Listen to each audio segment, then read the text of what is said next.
This reading is by Martin Clifton. Crome Yellow by Aldous Huxley. Chapter 1. Along this particular stretch of line no express had ever passed. All the trains, the few that there were, stopped at all the stations. Denis knew the names of those stations by heart: Bowl, Tritton, Spavin Delaware, Knipswich for Timpany, West Bolby, and, finally, Camlet on the Water. Camlet was where he always got out, leaving the train to creep indolently onward, goodness only knew whither, into the green heart of England. They were snorting out of West Bolby now. It was the next station, thank heaven. Denis took his chattels off the rack and piled them neatly in the corner opposite his own. A futile proceeding, but one must have something to do. When he had finished, he sank back into his seat and closed his eyes. It was extremely hot. Oh, this journey! It was 2 hours cut clean out of his life. 2 hours in which he might have done so much. Written the perfect poem, for example, or read the one illuminating book. Instead of which, his gorge rose at the smell of the dusty cushions against which he was leaning. 2 hours, 120 minutes. Anything might be done in that time. Anything, nothing. Oh, he had had hundreds of hours. And what had he done with them? Wasted them. Spilt the precious minutes as though his reservoir were inexhaustible. Denis groaned in the spirit, condemned himself utterly with all his works. What right had he to sit in the sunshine, to occupy corner seats in third-class carriages, to be alive? None, none, none. Misery and a nameless, nostalgic distress possessed him. He was 23, and oh, so agonisingly conscious of the fact. The train came bumpingly to a halt. Here was Camlet at last. Denis jumped up, crammed his hat over his eyes, deranged his pile of baggage, leaned out of the window and shouted for a porter, seized a bag in either hand, and had to put them down again in order to open the door. When at last he had safely bundled himself and his baggage onto the platform, he ran up the train toward the van. A bicycle, he said breathlessly to the guard. He felt himself a man of action. The guard paid no attention, but continued methodically to hand out, one by one, the packages labelled to Camlet. A bicycle, Denis repeated. A green machine, cross-framed, name of Stone, Stone. "All in good time, sir," said the guard soothingly. He was a large, stately man with a naval beard. One pictured him at home, drinking tea, surrounded by a numerous family. It was in that tone that he must have spoken to his children when they were tiresome. "All in good time, sir." Denis's man of action collapsed, punctured. He left his luggage to be called for later and pushed off on his bicycle. He always took his bicycle when he went into the country. It was part of the theory of exercise. One day one would get up at 6 o'clock and pedal away to Kenilworth or Stratford-on-Avon, anywhere, and within a radius of 20 miles there were always Norman churches and Tudor mansions to be seen in the course of an afternoon's excursion. Somehow they never did get seen, but all the same it was nice to feel that the bicycle was there and that one fine morning one really might get up at 6. Once at the top of the long hill which led up from Camlet Station, he felt his spirits mounting. The world, he found, was good. The faraway blue hills, the harvests whitening on the slopes of the ridge, along which his road led him, the treeless skylines that changed as he moved, yes, they were all good. He was overcome by the beauty of those deeply embayed combes, scooped in the flanks of the ridge beneath him. Curves, curves. He repeated the word slowly, trying as he did to find some term in which to give expression to his appreciation. Curves. No, that was inadequate. He made a gesture with his hand as though to scoop the achieved expression out of the air, and almost fell off his bicycle. What was the word to describe the curves of those little valleys? They were as fine as the lines of a human body. They were informed with the subtlety of art. Galbe. That was a good word, but it was French. Le galbe est vase de ses anges. Had one ever read a French novel in which that phrase didn't occur? Some day he would compile a dictionary for the use of novelists. Galbe, gonfle, goulou, parfum, pau, pervers, potel, pudeur, vertu, volupte. But he really must find that word, curves. Curves, those little valleys had the lines of a cup moulded round a woman's breast. They seemed the dinted imprints of some huge divine body that had rested on these hills. Cumbrous locutions these, but through them he seemed to be getting nearer to what he wanted. Dinted, dimpled, wimpled, his mind wandered down echoing corridors of assonance and alliteration, ever further and further from the point. He was enamoured with the beauty of words. Becoming once more aware of the outer world, he found himself on the crest of a descent. The road plunged down, steep and straight, into a considerable valley. There, on the opposite slope, a little higher up the valley, stood Crome, his destination. He put on his brakes. This view of Crome was pleasant to linger over. The façade, with its 3 projecting towers, rose precipitously from among the dark trees of the garden. The house basked in full sunlight. The old brick rosily glowed. How ripe and rich it was! How superbly mellow, and at the same time how austere! The hill was becoming steeper and steeper. He was gaining speed in spite of his brakes. He loosed his grip of the levers and, in a moment, was rushing headlong down. 5 minutes later he was passing through the gate of the great courtyard. The front door stood hospitably open. He left his bicycle leaning against the wall and walked in. He would take them by surprise. End of chapter. Chapter 2.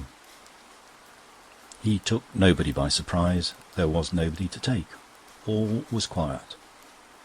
Denis wandered from room to empty room, looking with pleasure at the familiar pictures and furniture, at all the little untidy signs of life that lay scattered here and there. He was rather glad that they were all out. It was amusing to wander through the house as though one were exploring a dead, deserted Pompeii. What sort of life would the excavator reconstruct from these remains? How would he people these empty chambers? There was the long gallery with its rows of respectable and, though of course one couldn't publicly admit it, rather boring Italian primitives, its Chinese sculptures, its unobtrusive, dateless furniture. There was the panelled drawing-room, where the huge chintz-covered armchairs stood, oases of comfort among the austere, flesh-mortifying antiques. There was the morning-room, with its pale lemon walls, its painted Venetian chairs and rococo tables, its mirrors, its modern pictures. There was the library, cool, spacious and dark, book-lined from floor to ceiling, rich in portentous folios.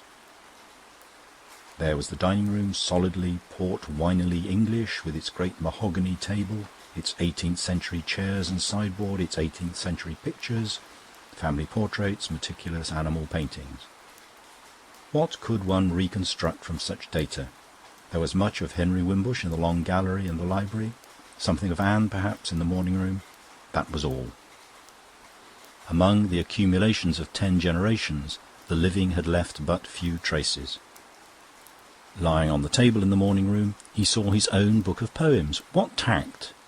He picked it up and opened it.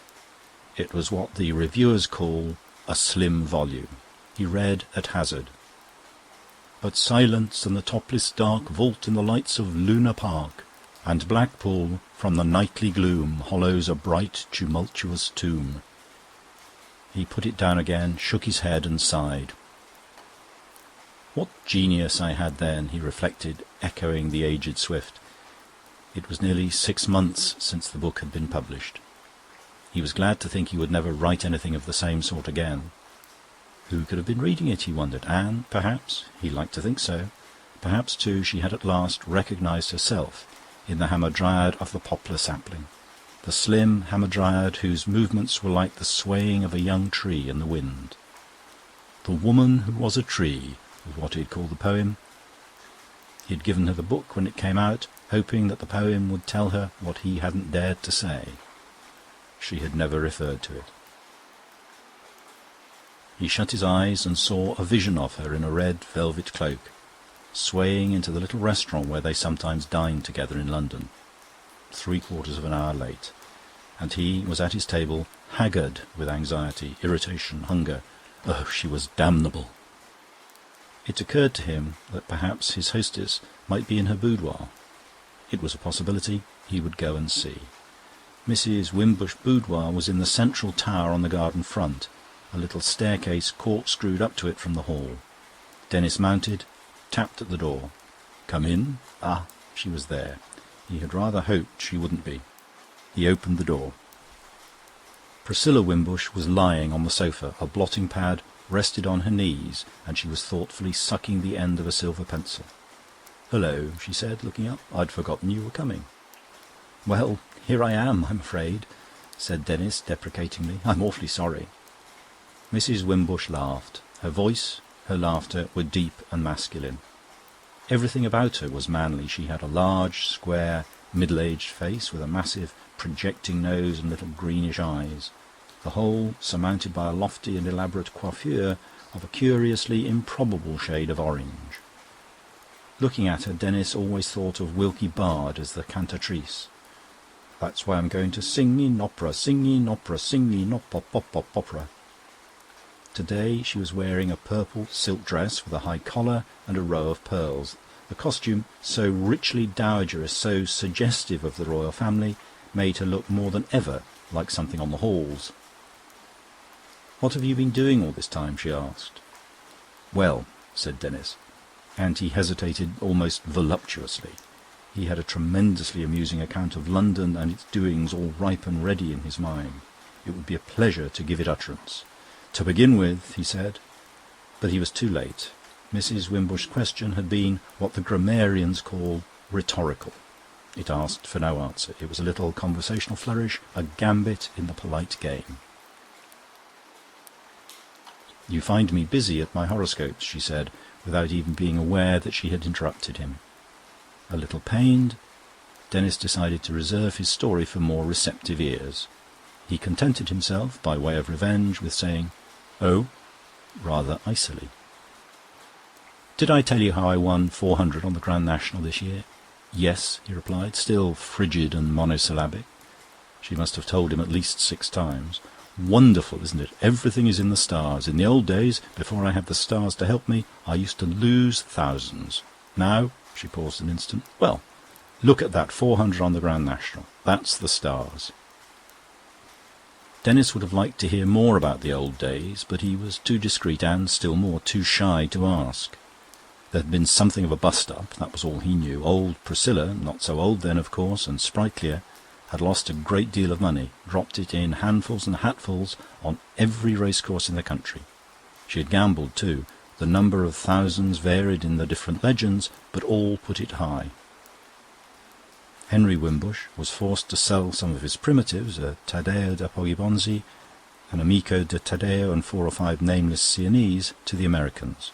There was a crisis. For the first time in his life, Henry asserted himself. And with good effect, it seemed. Priscilla's gay and gadding existence had come to an abrupt end. Nowadays she spent almost all her time at Crome, cultivating a rather ill-defined malady. For consolation, she dallied with New Thought and the occult. Her passion for racing still possessed her, and Henry, who was a kind-hearted fellow at bottom, allowed her £40 a month betting money.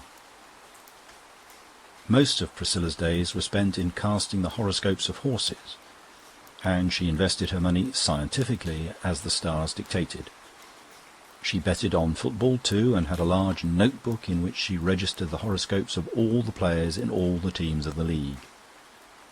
The process of balancing the horoscopes of 2 11s, one against the other, was a very delicate and difficult one. A match between the Spurs and the Villa entailed a conflict in the heavens so vast and so complicated that it was not to be wondered at if she sometimes made a mistake about the outcome. "Such a pity you don't believe in these things, Denis. Such a pity," said Mrs. Wimbush in her deep, distinct voice. "I can't say I feel it so." "Ah, that's because you don't know what it's like to have faith. You've no idea how amusing and exciting life becomes when you do believe.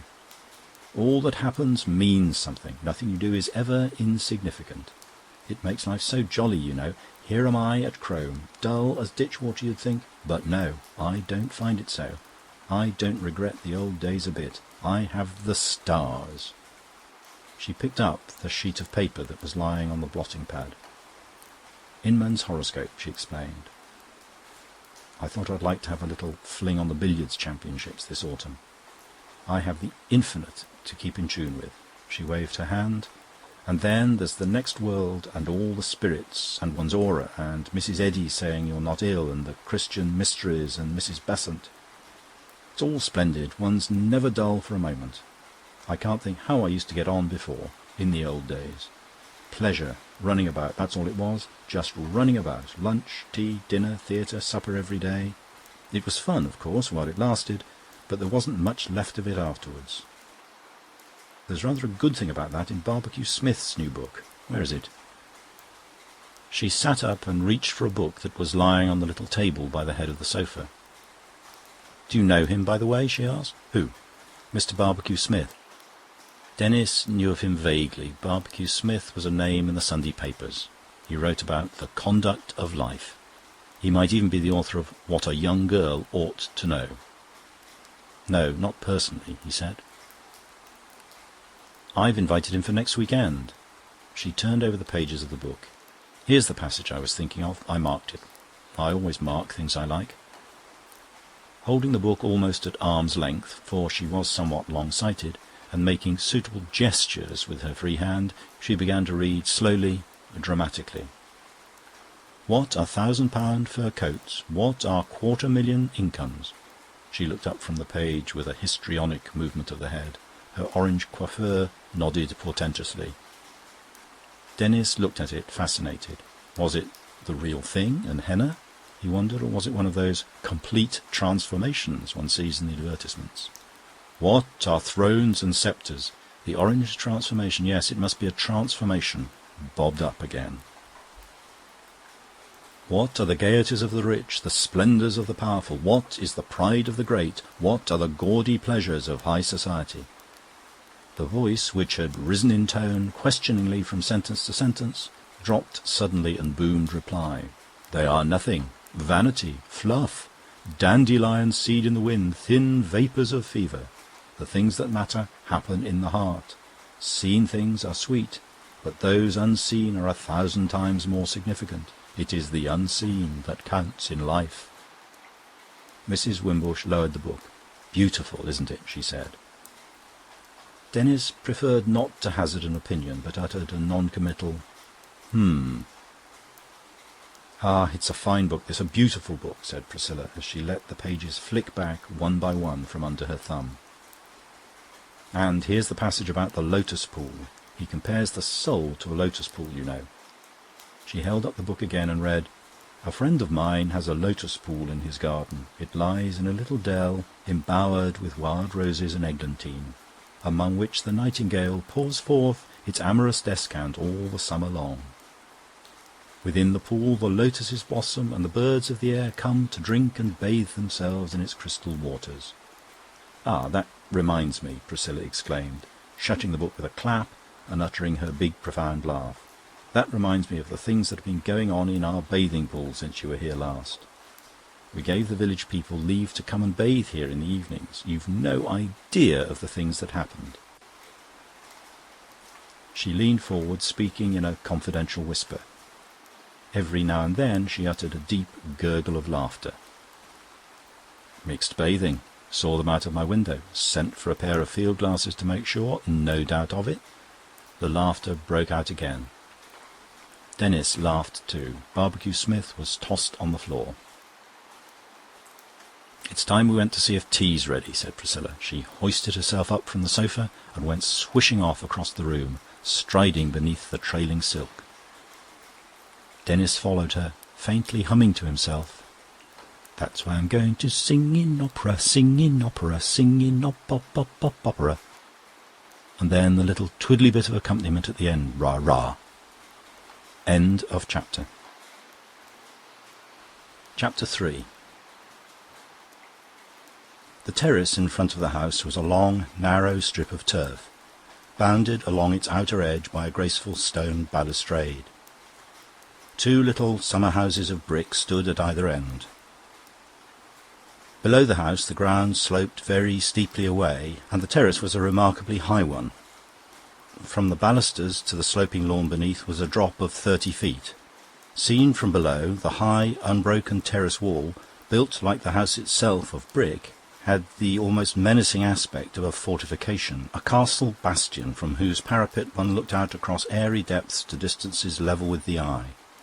Below, in the foreground, hedged in by solid masses of sculptured yew trees, lay the stone-brimmed swimming pool.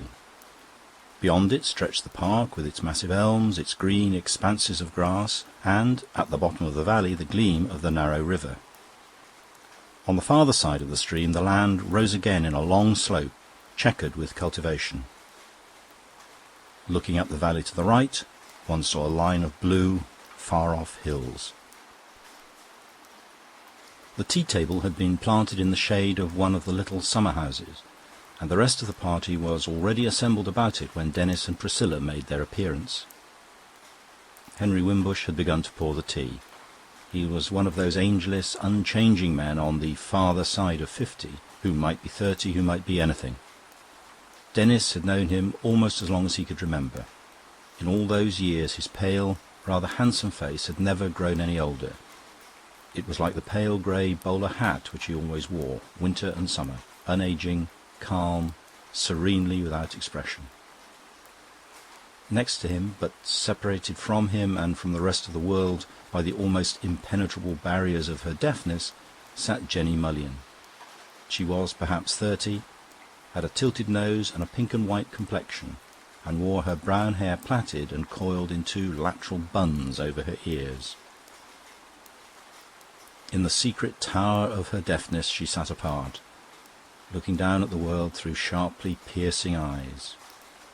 What did she think of men and women and things? That was something that Denis had never been able to discover. In her enigmatic remoteness, Jenny was a little disquieting. Even now some interior joke seemed to be amusing her, for she was smiling to herself, and her brown eyes were like very bright brown marbles. On his other side, the serious, moon-like innocence of Mary Bracegirdle's face shone pink and childish. She was nearly 23, but one wouldn't have guessed it. Her short hair, clipped like a page's, hung in a bell of elastic gold about her cheeks.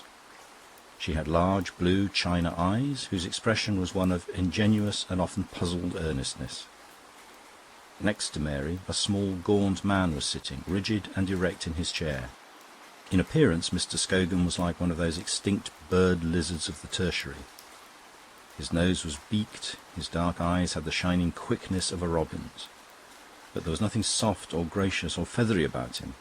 The skin of his wrinkled brown face had a dry and scaly look. His hands were the hands of a crocodile.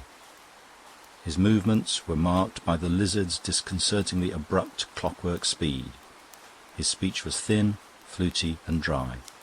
Henry Wimbush, schoolfellow and exact contemporary, Mr. Scogan looked far older and, at the same time, far more youthfully alive than did that gentle aristocrat with a face like a grey bowler.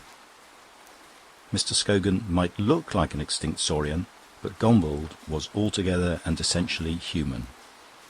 In the old-fashioned natural histories of the 30s, he might have figured in a steel engraving as a type of Homo sapiens, an honour which at that time commonly fell to Lord Byron.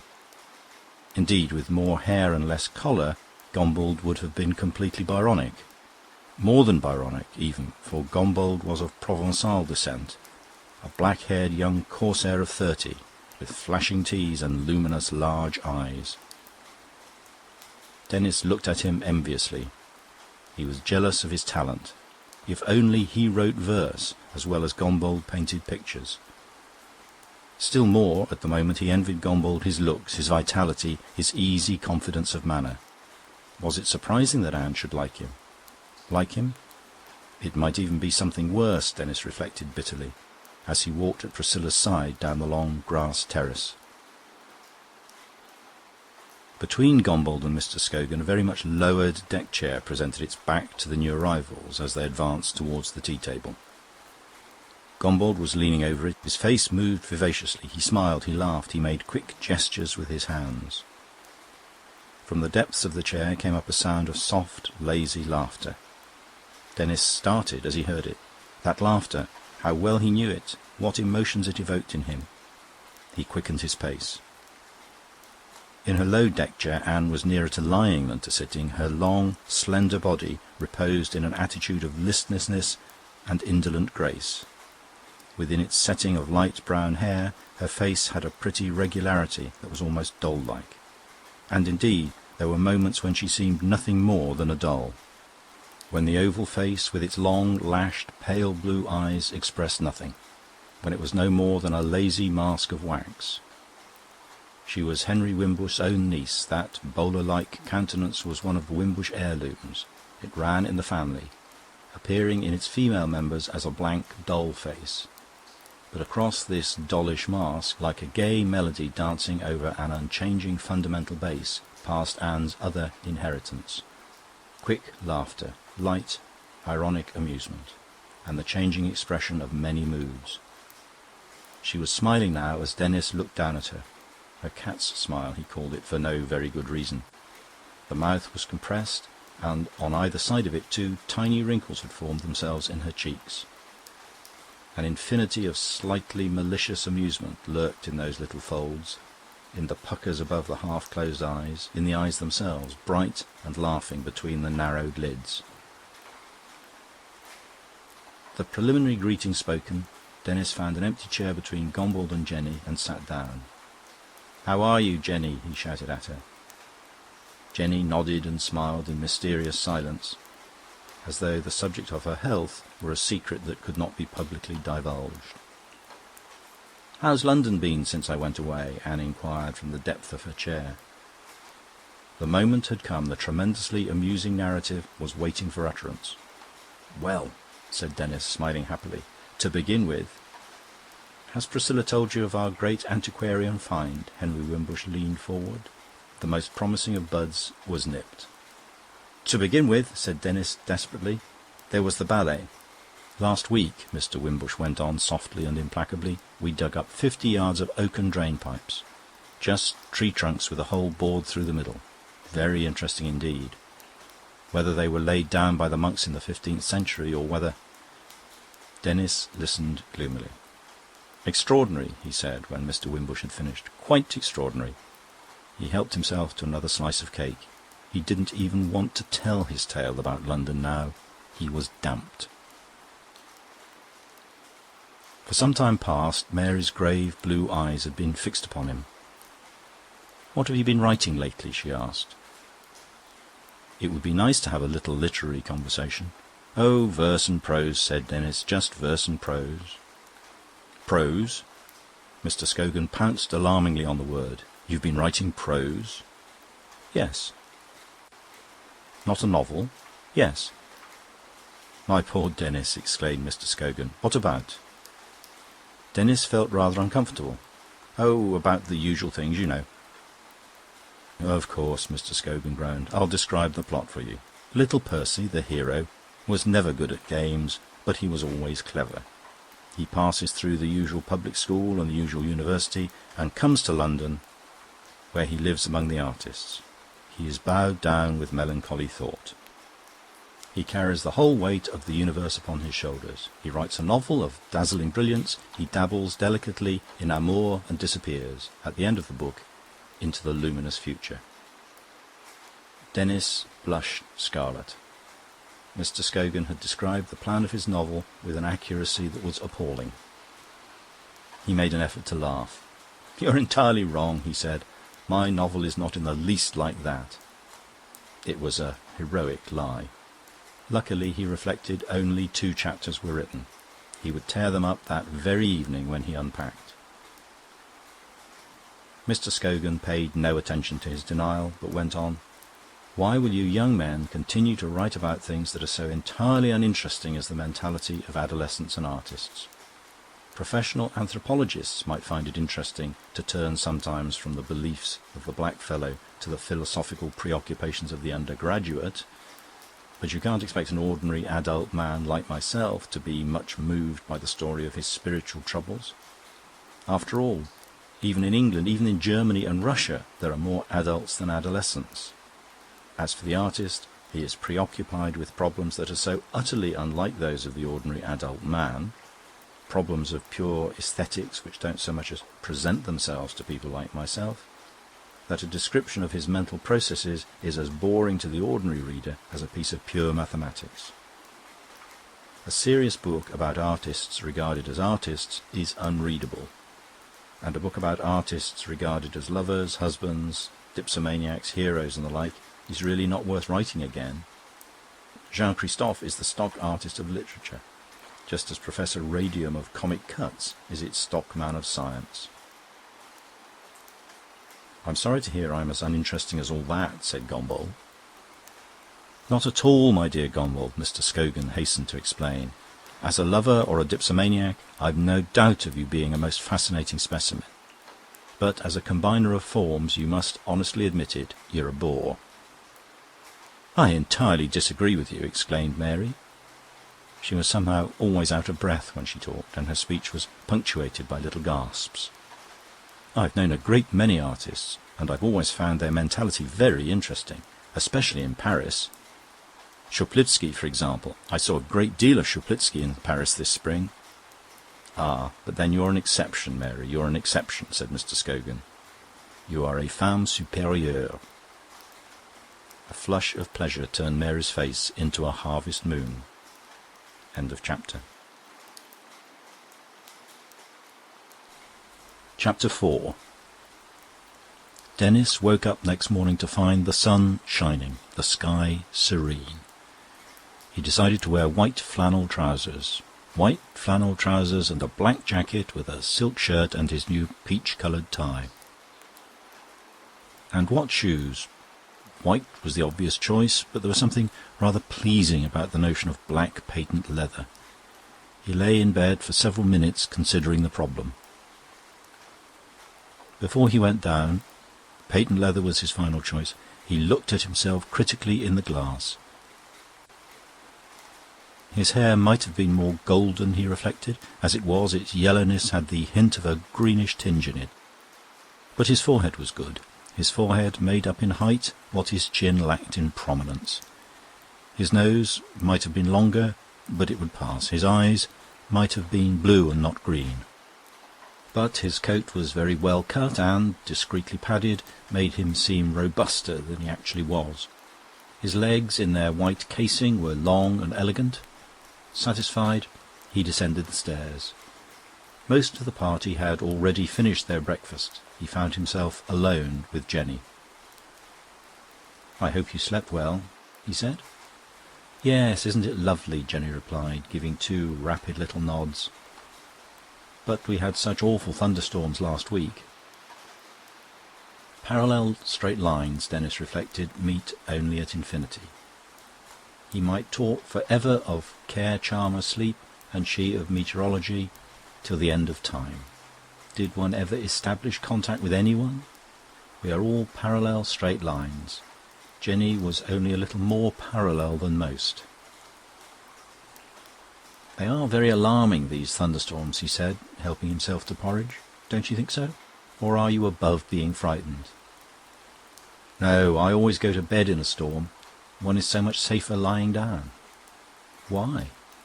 "Because," said Jenny, making a descriptive gesture, "because lightning goes downwards and not flatways. When you're lying down, you're out of the current." "That's very ingenious." "It's true." There was a silence.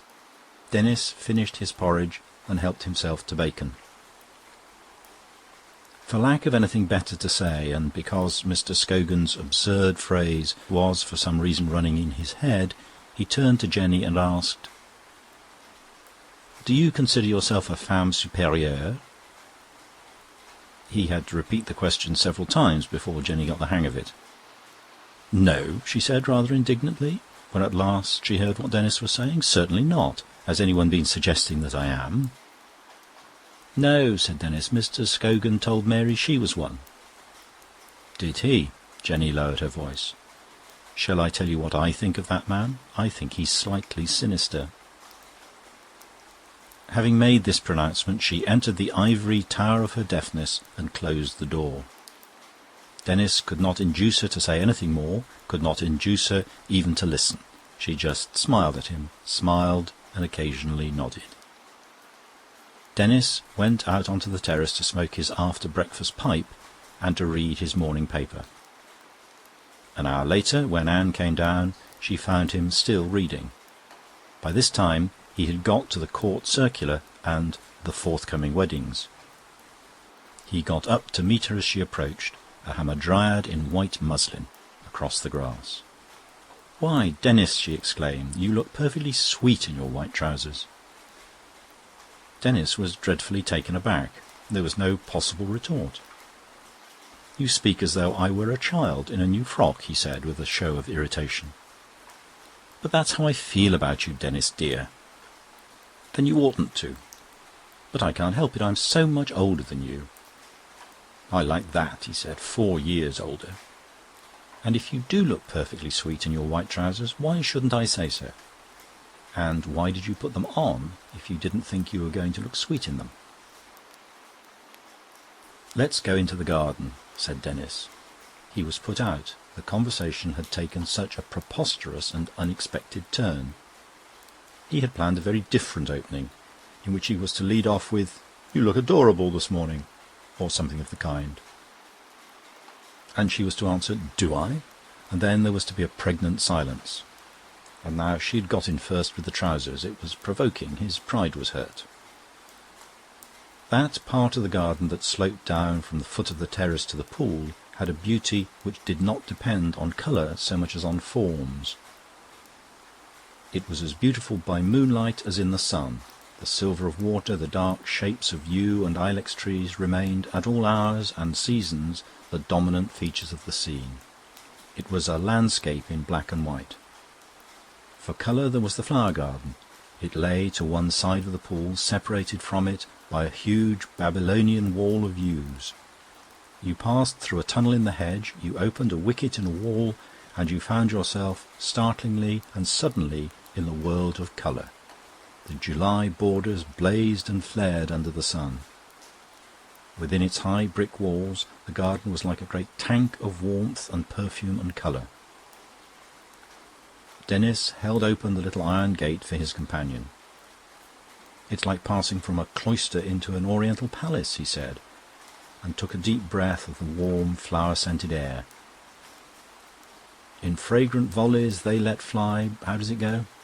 "Well shot, ye firemen, oh, how sweet and round your equal fires do meet, whose shrill report no ear can tell, but echoes to the eye and smell."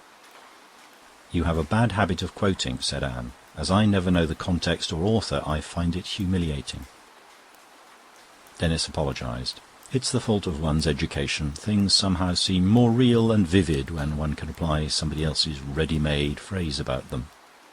And then there are lots of lovely names and words, monophysite, iamblichus, pomponazzi. You bring them out triumphantly and feel you've clinched the argument with the mere magical sound of them. That's what comes of the higher education." "You may regret your education," said Anne. "I'm ashamed of my lack of it. Look at those sunflowers. Aren't they magnificent? Dark faces and golden crowns. They're the kings of Ethiopia. And I like the way the tits cling to the flowers and pick out the seeds, while the other loutish birds, grubbing dirtily for their food, look up in envy from the ground." "Do they look up in envy?" "That's the literary touch, I'm afraid. Education again. It always comes back to that." He was silent. Anne had sat down on a bench that stood in the shade of an old apple tree. "I'm listening," she said. He did not sit down, but walked backwards and forwards in front of the bench, gesticulating a little as he talked. "Books," he said, "books. One reads so many, and one sees so few people and so little of the world. Great thick books about the universe and the mind and ethics. You've no idea how many there are. I must have read 20 or 30 tons of them in the last 5 years, 20 tons of ratiocination. Weighted with that, one's pushed out into the world." He went on walking up and down. His voice rose, fell, was silent a moment, and then talked on. He moved his hands, sometimes he waved his arms. Anne looked and listened quietly, as though she were at a lecture. He was a nice boy, and today he looked charming. Charming. One entered the world, Denis pursued, having ready-made ideas about everything. One had a philosophy and tried to make life fit into it. One should have lived first and then made one's philosophy to fit life. Life, facts, things were horribly complicated. Ideas, even the most difficult of them, deceptively simple. In the world of ideas, everything was clear. In life, all was obscure, embroiled. Was it surprising that one was miserable, horribly unhappy? Denis came to a halt in front of the bench, and, as he asked this last question, he stretched out his arms and stood for an instant in an attitude of crucifixion, then let them fall again to his sides. My poor Denis! Anne was touched. He was really too pathetic as he stood there in front of her, in his white flannel trousers. But does one suffer about these things? It seems very extraordinary. "You're like Skogan," cried Denis bitterly. "You regard me as a specimen for an anthropologist. Well, I suppose I am."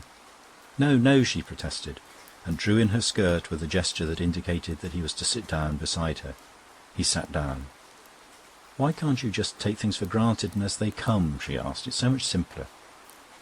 "Of course it is," said Denis, "but it's a lesson to be learned gradually. There are 20 tons of ratiocination to be got rid of first." "I've always taken things as they come," said Anne. "It seems so obvious. One enjoys the pleasant things, avoids the nasty ones. There's nothing more to be said." "Nothing, for you. But then you were born a pagan. I am trying laboriously to make myself one. I can take nothing for granted. I can enjoy nothing as it comes along. Beauty, pleasure, art, women. I have to invent an excuse, a justification for everything that's delightful. Otherwise, I can't enjoy it with an easy conscience. I make up a little story about beauty and pretend that it has something to do with truth and goodness.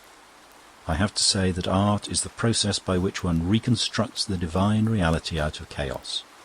Pleasure is one of the mystical roads to union with the infinite, the ecstasies of drinking, dancing, love-making. As for women, I am perpetually assuring myself that they're the broad highway to divinity. And to think that I'm only just beginning to see through the silliness of the whole thing. It's incredible to me that anyone should have escaped these horrors." "It's still more incredible to me," said Anne, "that anyone should have been a victim to them. I should like to see myself believing that men are the highway to divinity." The amused malice of her smile planted 2 little folds on either side of her mouth, and through their half-closed lids her eyes shone with laughter. "What you need, Denis, is a nice plump young wife, a fixed income, and a little congenial but regular work." "What I need is you." That was what he ought to have retorted. That was what he wanted passionately to say. He could not say it. His desire fought against his shyness. "What I need is you." Mentally he shouted the words, but not a sound issued from his lips. He looked at her despairingly. Couldn't she see what was going on inside him? Couldn't she understand? "What I need is you." He would say it. He would. "I think I shall go and bathe," said Anne. "It's so hot." The opportunity had passed. End of chapter. Chapter 5. Mr. Wimbush had taken them to see the sights of the home farm, and now they were standing, all 6 of them, Henry Wimbush, Mr. Skogan, Denis, Gombold, Anne and Mary, by the low wall of the piggery, looking into one of the sties. "This is a good sow," said Henry Wimbush. "She had a litter of 14. "14," Mary echoed incredulously. She turned astonished blue eyes towards Mr. Wimbush, then let them fall onto the seething mass of élan vital that fermented in the sty. An immense sow reposed on her side in the middle of the pen. Her round black belly, fringed with a double line of dugs, presented itself to the assault of an army of small brownish-black swine. With a frantic greed they tugged at their mother's flank. The old sow stirred, sometimes uneasily, or uttered a little grunt of pain. One small pig, the runt, the weakling of the litter, had been unable to secure a place at the banquet. Squealing shrilly, he ran backwards and forwards, trying to push in amongst his stronger brothers, or even to climb over their tight little black backs toward the maternal reservoir. "There are 14," said Mary. "You're quite right. I counted. It's extraordinary." "The sow next door," Mr. Wimbush went on, "has done very badly. She only had 5 in her litter. I shall give her another chance. If she doesn't do better next time, I shall fat her up and kill her. There's the boar," he pointed towards a farther sty. "Fine old beast, isn't he? But he's getting past his prime. He'll have to go too." "How cruel!" Anne exclaimed. "But how practical, how eminently realistic," said Mr. Scogan. "In this farm we have a model of sound paternal government. Make them breed, make them work, and when they're past working or breeding or begetting, slaughter them." "Farming seems to be mostly indecency and cruelty," said Anne. With the ferrule of his walking-stick, Denis began to scratch the boar's long, bristly back. The animal moved a little, so as to bring himself within easier range of the instrument that evoked in him such delicious sensations. Then he stood stock still, softly grunting his contentment. The mud of years flaked off his sides in a grey, powdery scurf. "What a pleasure it is," said Denis, "to do somebody a kindness. I believe I enjoyed scratching this pig quite as much as he enjoys being scratched. If only one could always be kind with so little expense or trouble." A gate slammed. There was a sound of heavy footsteps. "Morning, Rowley," said Henry Wimbush. "Morning, sir," old Rowley answered. He was the most venerable of the labourers on the farm, a tall, solid man, still unbent, with grey side-whiskers and a steep, dignified profile. Grave, weighty in his manner, splendidly respectable, Rowley had the air of a great English statesman of the mid-19th century. He halted on the outskirts of the group, and for a moment they all looked at the pigs in a silence that was only broken by the sound of grunting or the squelch of a sharp hoof in the mire. Rowley turned at last, slowly and ponderously and nobly, as he did everything, and addressed himself to Henry Wimbush. "Look at them, sir," he said, with a motion of his hand towards the wallowing swine. "Rightly is they called pigs." "Rightly indeed," Mr. Wimbush agreed. "I am abashed by that man," said Mr. Scogan, as old Rowley plodded off slowly and with dignity. "What wisdom, what judgment, what a sense of values!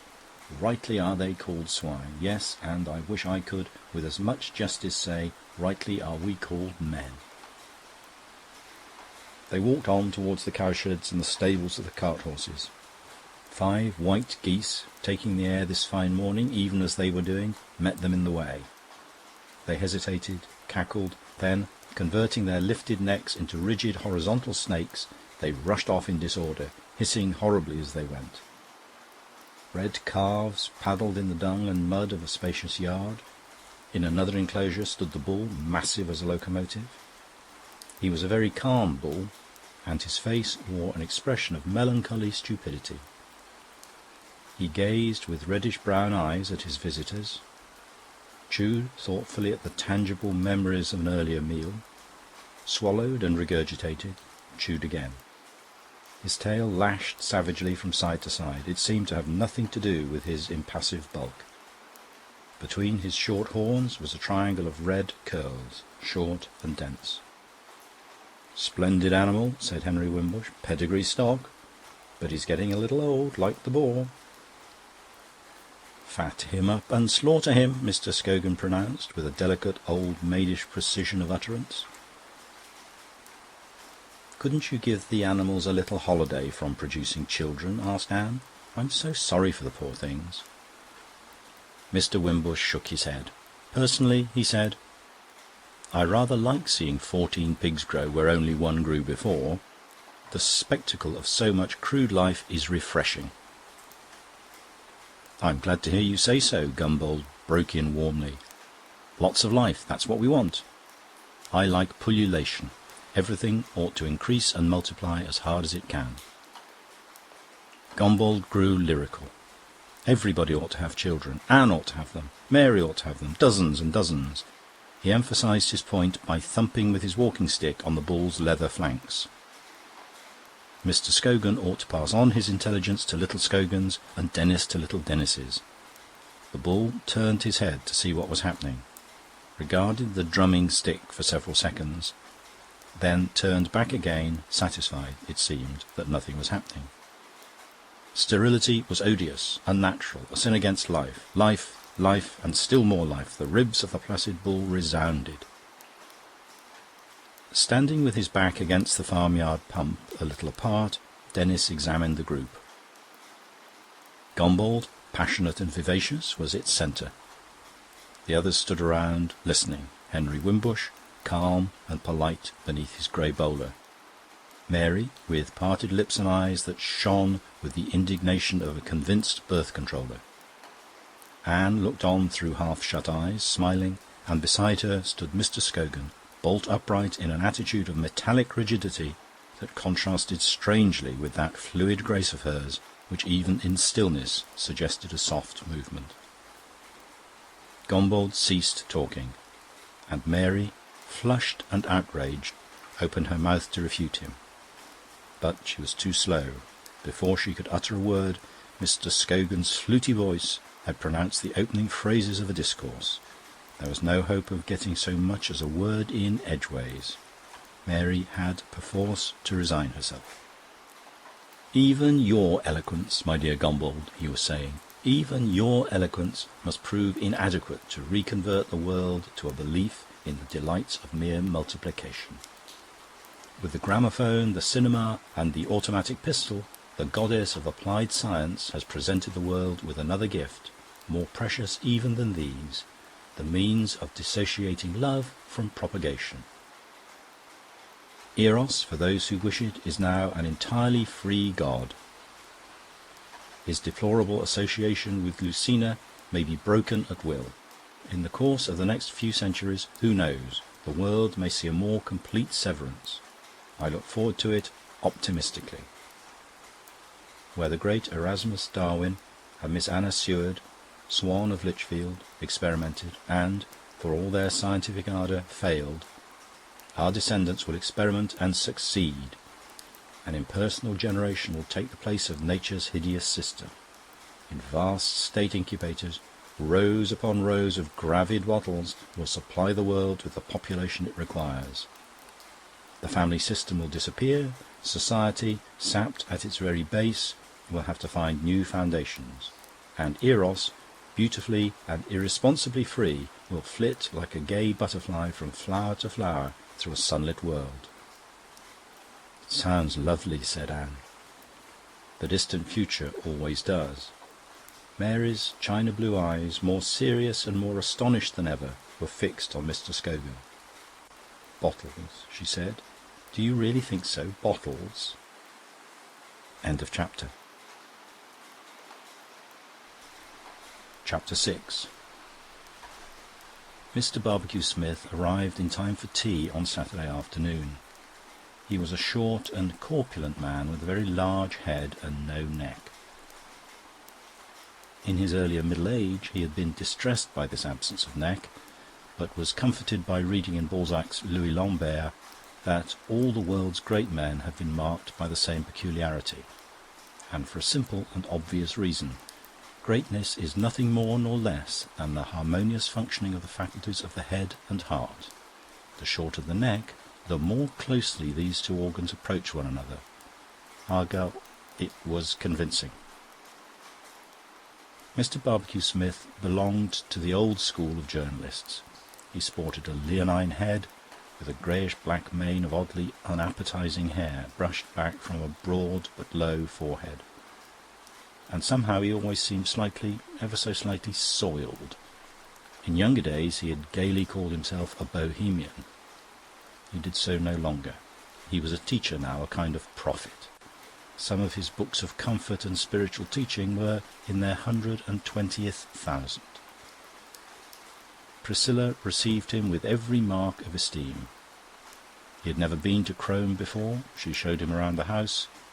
Mr. Barbecue-Smith was full of admiration. "So quaint, so old-world," he kept repeating. He had a rich, rather unctuous voice. Priscilla praised his latest book. "Splendid, I thought it was," she said in her large, jolly way. "I'm happy to think you found it a comfort," said Mr. Barbecue-Smith. "Oh, tremendously. And the bit about the lotus pool, I thought that so beautiful." "I knew you would like that. It came to me, you know, from without." He waved his hand to indicate the astral world. They went out into the garden for tea. Mr. Barbecue-Smith was duly introduced. "Mr. Stone is a writer too," said Priscilla as she introduced Denis. "Indeed." Mr. Barbecue-Smith smiled benignly, and looking up at Denis with an expression of Olympian condescension. "And what sort of things do you write?" Denis was furious, and, to make matters worse, he felt himself blushing hotly. Had Priscilla no sense of proportion? She was putting them in the very same category, Barbecue-Smith and himself. They were both writers, they both used pen and ink.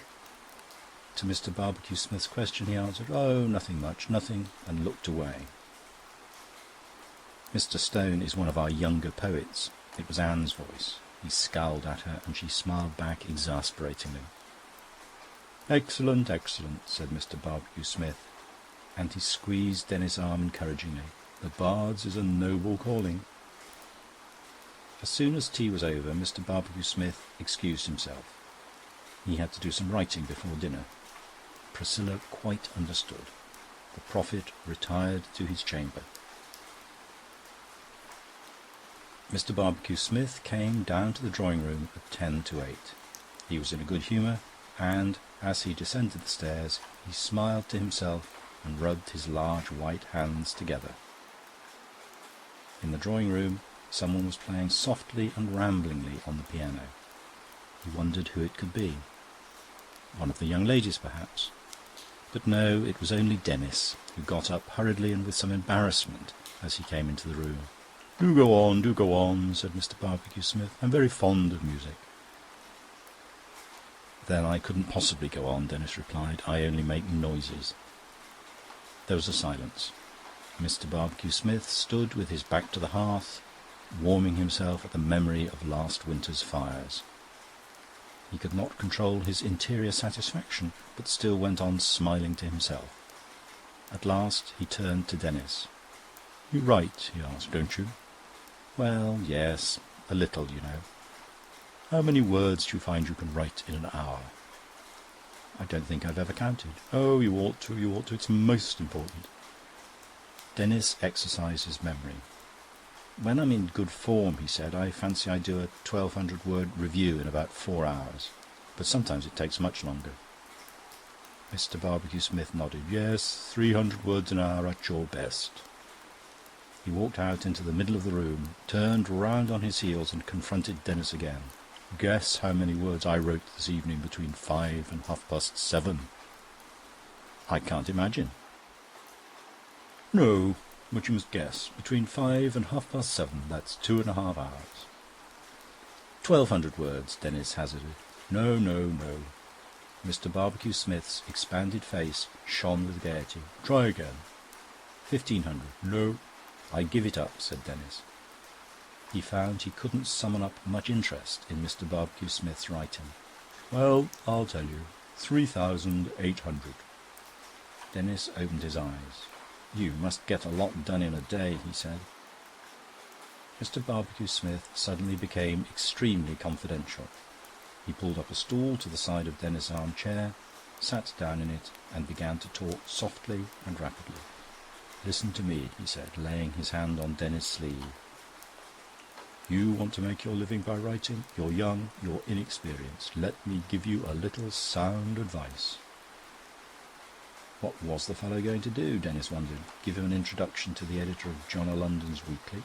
Or tell him where he could sell a light middle for 7 guineas? Mr. Barbecue-Smith patted his arm several times and went on. The secret of writing, he said, breathing it into the young man's ear, the secret of writing is inspiration. Denis looked at him in astonishment. "Inspiration," Mr. Barbecue-Smith repeated. "You mean the native wood-note business?" Mr. Barbecue-Smith nodded. "Oh, then I entirely agree with you," said Denis. "But what if one hasn't got inspiration?"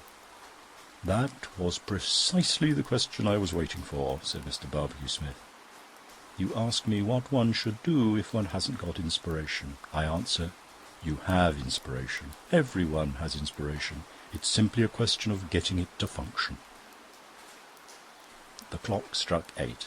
There was no sign of any of the other guests. Everybody was always late at Crome. Mr. Barbecue-Smith went on.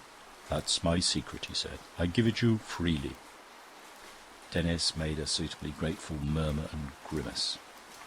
"I'll help you to find your inspiration, because I don't like to see a nice, steady young man like you exhausting his vitality and wasting the best years of his life in a grinding intellectual labour that could be completely obviated by inspiration.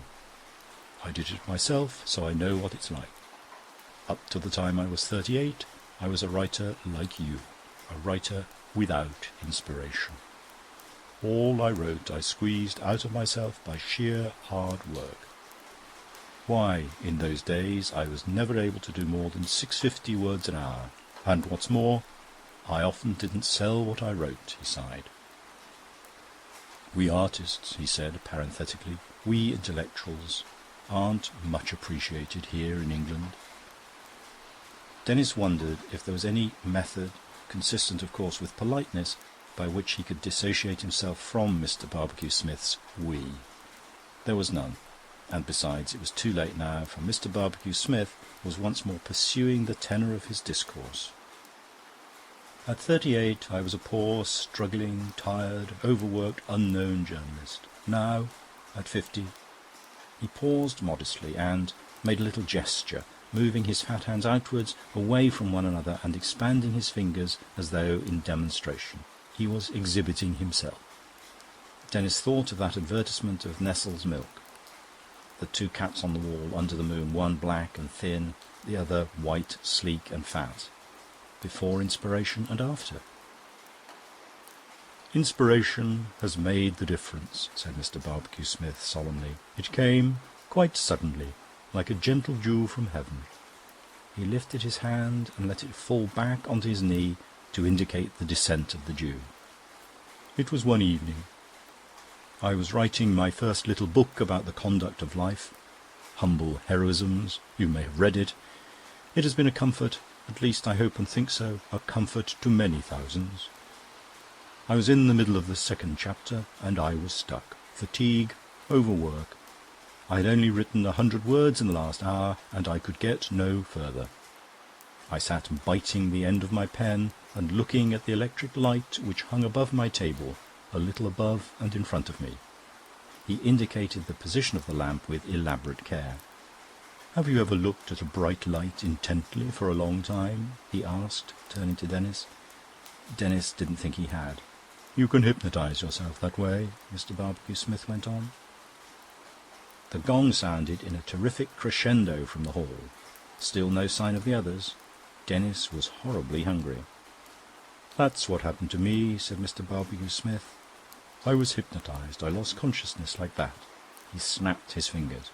"When I came to, I found that it was past midnight, and I had written 4,000 words. 4,000, he repeated, opening his mouth very wide on the ow of thousand.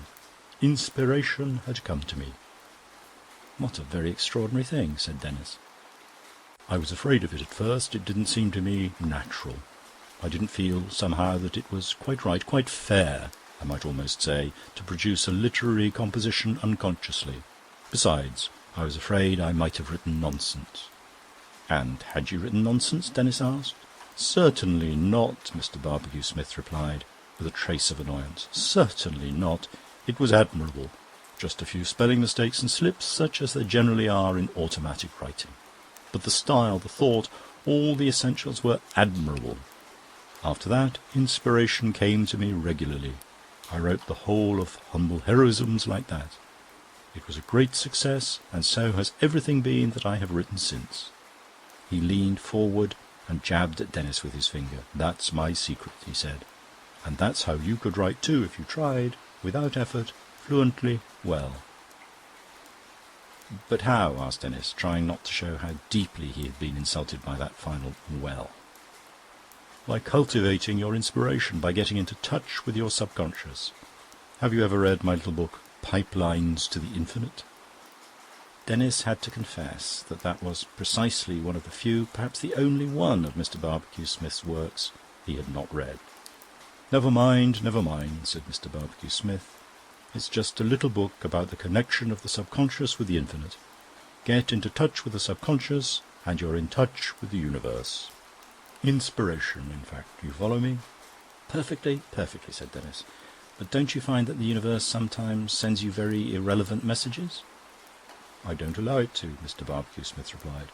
"I canalise it, I bring it down through pipes to work the turbines of my conscious mind." "Like Niagara?" Denis suggested. Some of Mr. Barbecue Smith's remarks sounded strangely like quotations. Quotations from his own works, no doubt. "Precisely, like Niagara.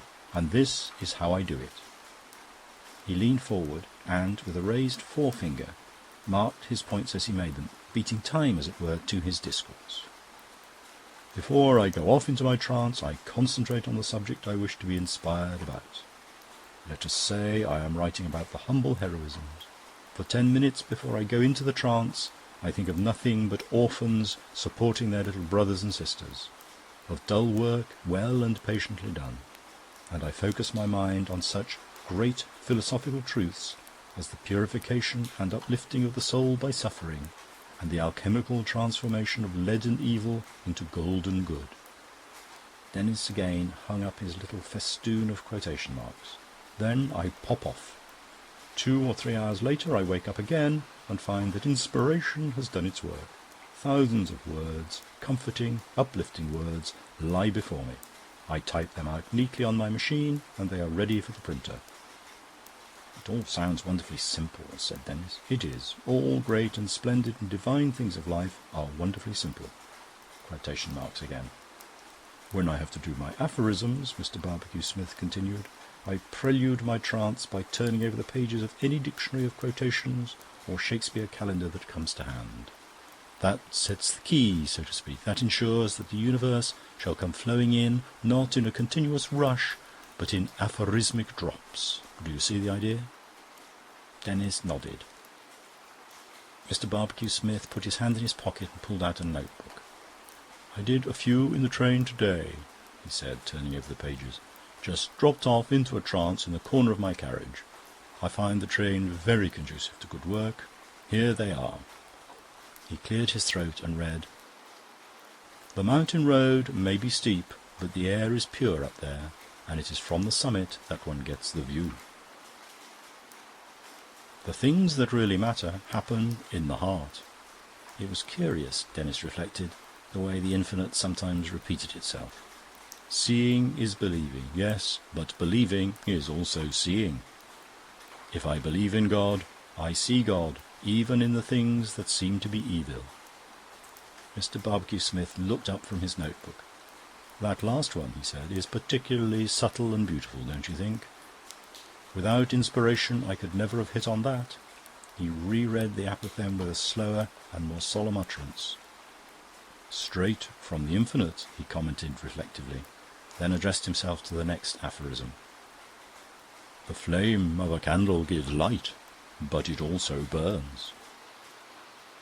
Puzzled wrinkles appeared on Mr. Barbecue Smith's forehead.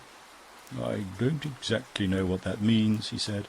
"It's very gnomic. One could apply it, of course, to the higher education, illuminating but provoking the lower classes to discontent and revolution.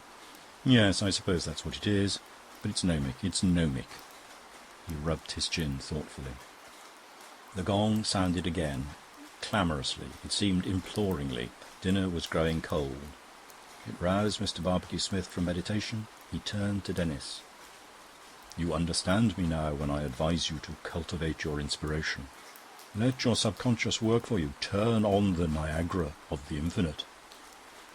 There was a sound of feet on the stairs. Mr. Barbecue Smith got up, laid his hand for an instant on Denis's shoulder and said, "No more now. Another time. And remember, I rely absolutely on your discretion in this matter. There are intimate, sacred things that one doesn't wish to be generally known." "Of course," said Denis. "I quite understand." End of chapter.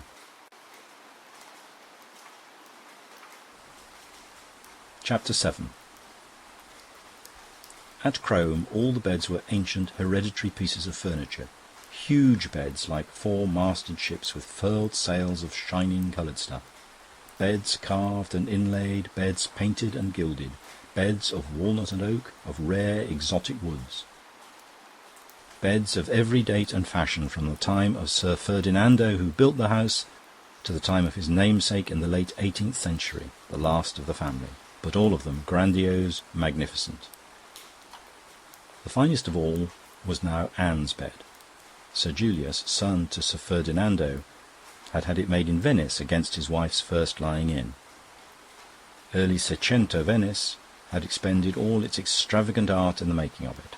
The body of the bed was like a great square sarcophagus.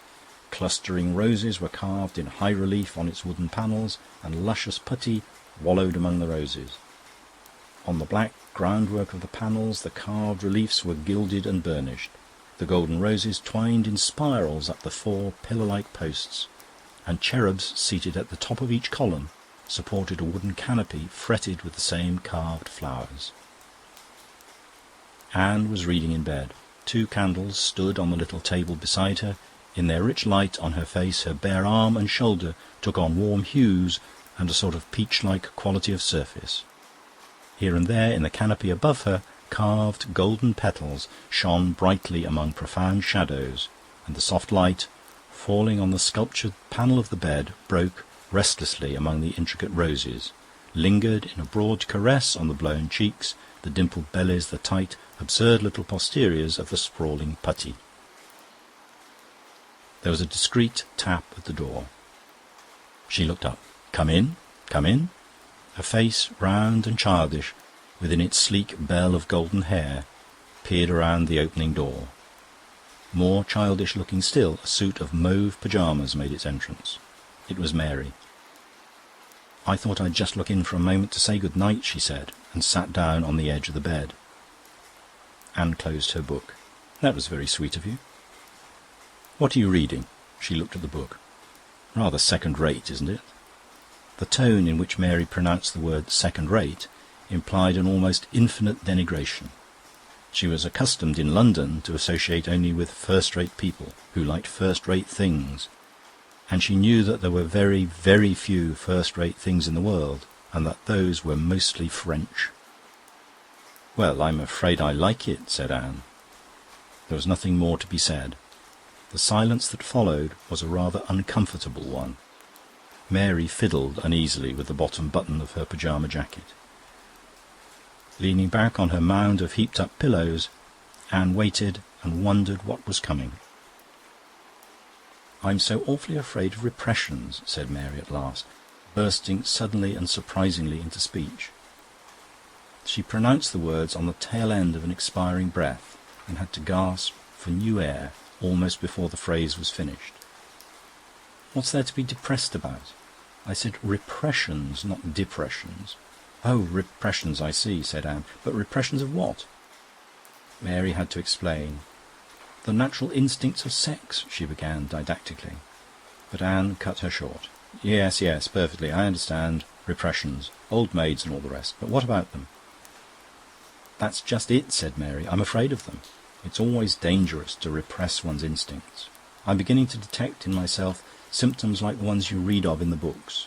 I constantly dream that I'm falling down wells, and sometimes I even dream that I'm climbing up ladders. It's most disquieting.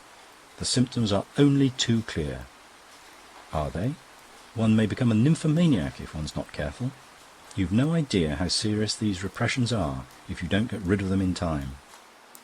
"It sounds too awful," said Anne, "but I don't see that I can do anything to help you." "I thought I'd just like to talk it over with you." "Why, of course, I'm only too happy, Mary darling." Mary coughed and drew a deep breath.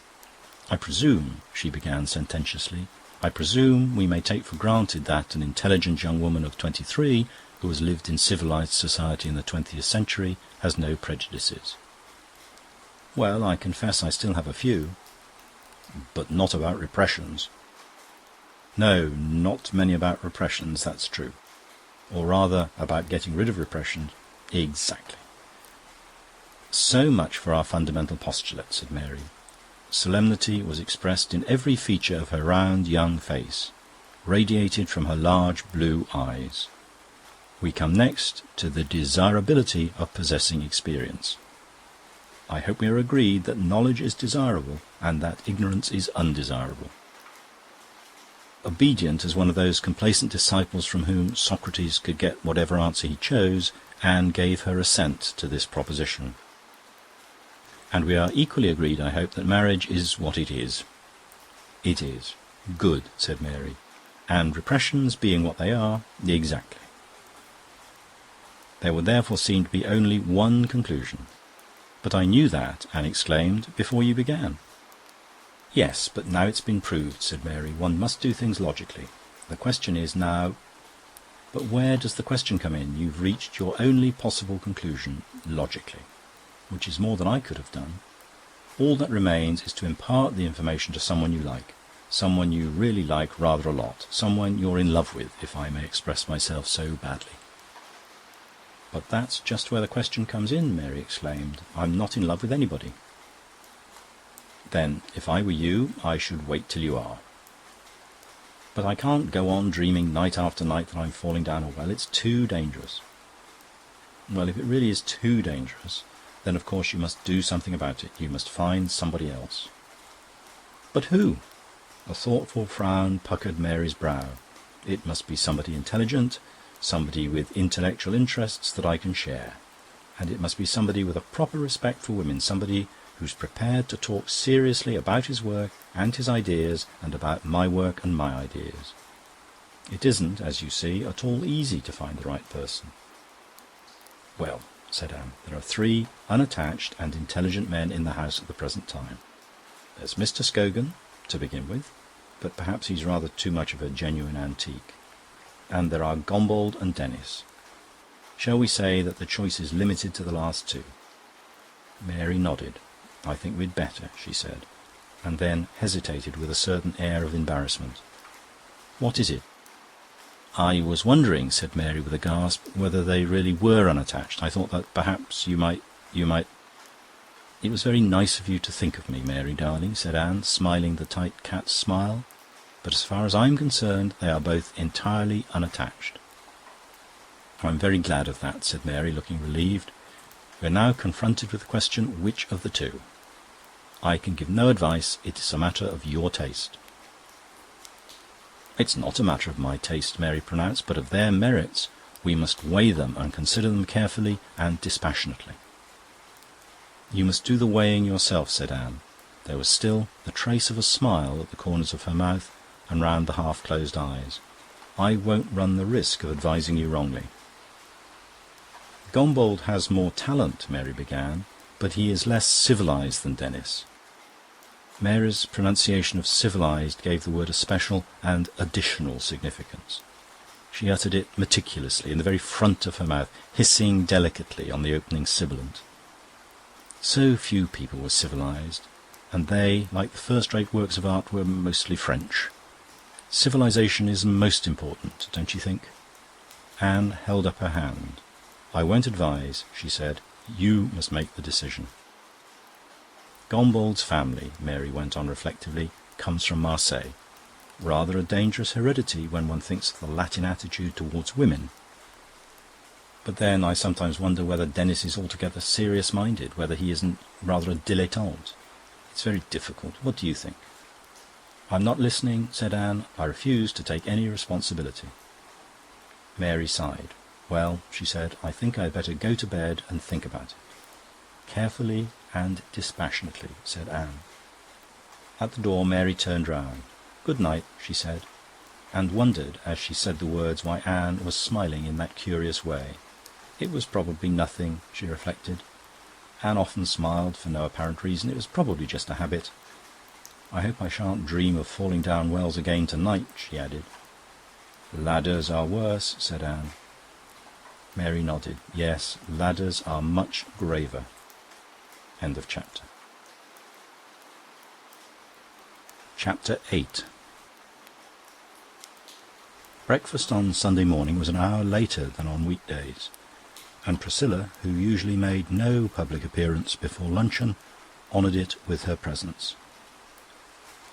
Dressed in black silk, with a ruby cross as well as her customary ring of pearls round her neck, she presided. An enormous Sunday paper concealed all but the extreme pinnacle of her coiffure from the outer world. "I see Surrey has won," she said, with her mouth full, "by 4 wickets. The sun is in Leo, that would account for it." "Splendid game, cricket," remarked Mr. Barbecue-Smith heartily to no one in particular. "So thoroughly English." Jenny, who was sitting next to him, woke up suddenly with a start. "What?" she said. "What?" "So English," repeated Mr. Barbecue-Smith. Jenny looked at him, surprised. "English? Of course I am." He was beginning to explain when Mrs. Wimbush veiled her Sunday paper and appeared, a square, mauve-powdered face in the midst of orange splendours. "I see there's a new series of articles on the next world just beginning," she said to Mr. Barbecue-Smith. "This one's called Summerland and Gehenna." "Summerland," echoed Mr. Barbecue-Smith, closing his eyes. "Summerland, a beautiful name. Beautiful, beautiful." Mary had taken the seat next to Denis. After a night of careful consideration, she had decided on Denis.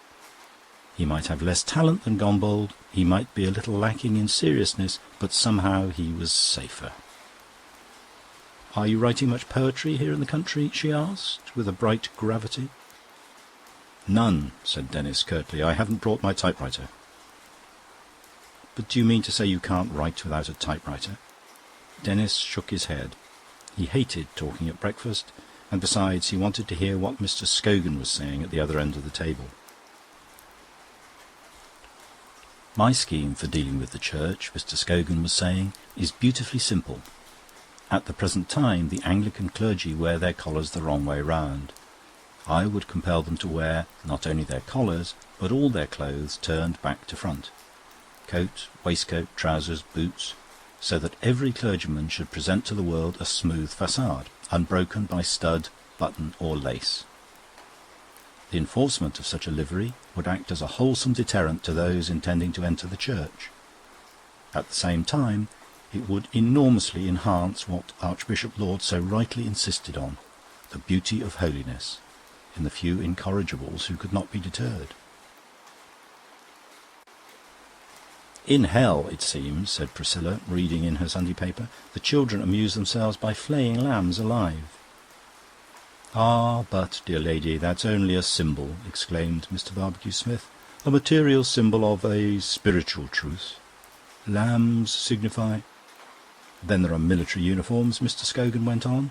"When scarlet and pipe-clay were abandoned for khaki, there were some who trembled for the future of war. But then, finding how elegant the new tunic was, how closely it clipped the waist, how voluptuously, with the lateral bustles of the pockets, it exaggerated the hips, when they realised the brilliant potentialities of breeches and top-boots, they were reassured.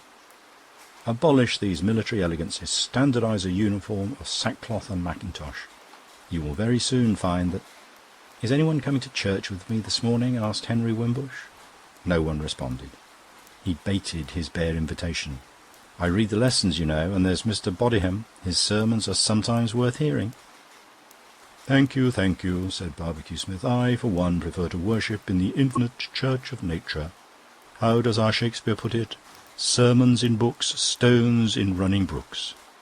He waved his arm in a fine gesture towards the window, and even as he did so he became vaguely, but none the less insistently, none the less uncomfortably aware that something had gone wrong with the quotation. Something... what could it be? Sermons, stones, books... End of chapter. Chapter 9. Mr. Bodyham was sitting in his study at the rectory. The 19th century Gothic windows, narrow and pointed, admitted the light grudgingly. In spite of the brilliant July weather, the room was sombre. Brown, varnished bookshelves lined the walls, filled with row upon row of those thick, heavy theological works which the second-hand booksellers generally sell by weight. The mantelpiece, the overmantel, a towering structure of spindly pillars and little shelves, were brown and varnished. The writing desk was brown and varnished, so were the chairs, so was the door. A dark red-brown carpet with patterns covered the floor. Everything was brown in the room, and there was a curious brownish smell. In the midst of this brown gloom, Mr. Bodyham sat at his desk. He was the man in the iron mask, a grey, metallic face with iron cheekbones and a narrow iron brow. Iron folds, hard and unchanging, ran perpendicularly down his cheeks. His nose was the iron beak of some thin, delicate bird of rapine. He had brown eyes set in sockets rimmed with iron. Round them the skin was dark, as though it had been charred. Dense, wiry hair covered his skull. It had been black, it was turning grey. His ears were very small and fine. His jaws, his chin, his upper lip were dark, iron dark, where he had shaved. His voice, when he spoke, and especially when he raised it in preaching, was harsh, like the grating of iron hinges when a seldom-used door is opened. It was nearly 12:30. He had just come back from church, hoarse and weary with preaching. He preached with fury, with passion, an iron man beating with a flail upon the souls of his congregation. But the souls of the faithful at Crome were made of india rubber, solid rubber. The flail rebounded. They were used to Mr. Bodyham at Crome. The flail thumped on india rubber, and as often as not the rubber slept. That morning he had preached, as he had often preached before, on the nature of God. He had tried to make them understand about God what a fearful thing it was to fall into his hands. God, they thought of something soft and merciful. They blinded themselves to facts. Still more, they blinded themselves to the Bible. The passengers on the Titanic sang, "Nearer, my God, to thee," as the ship was going down. Did they realize what they were asking to be brought nearer to? A white fire of righteousness, an angry fire.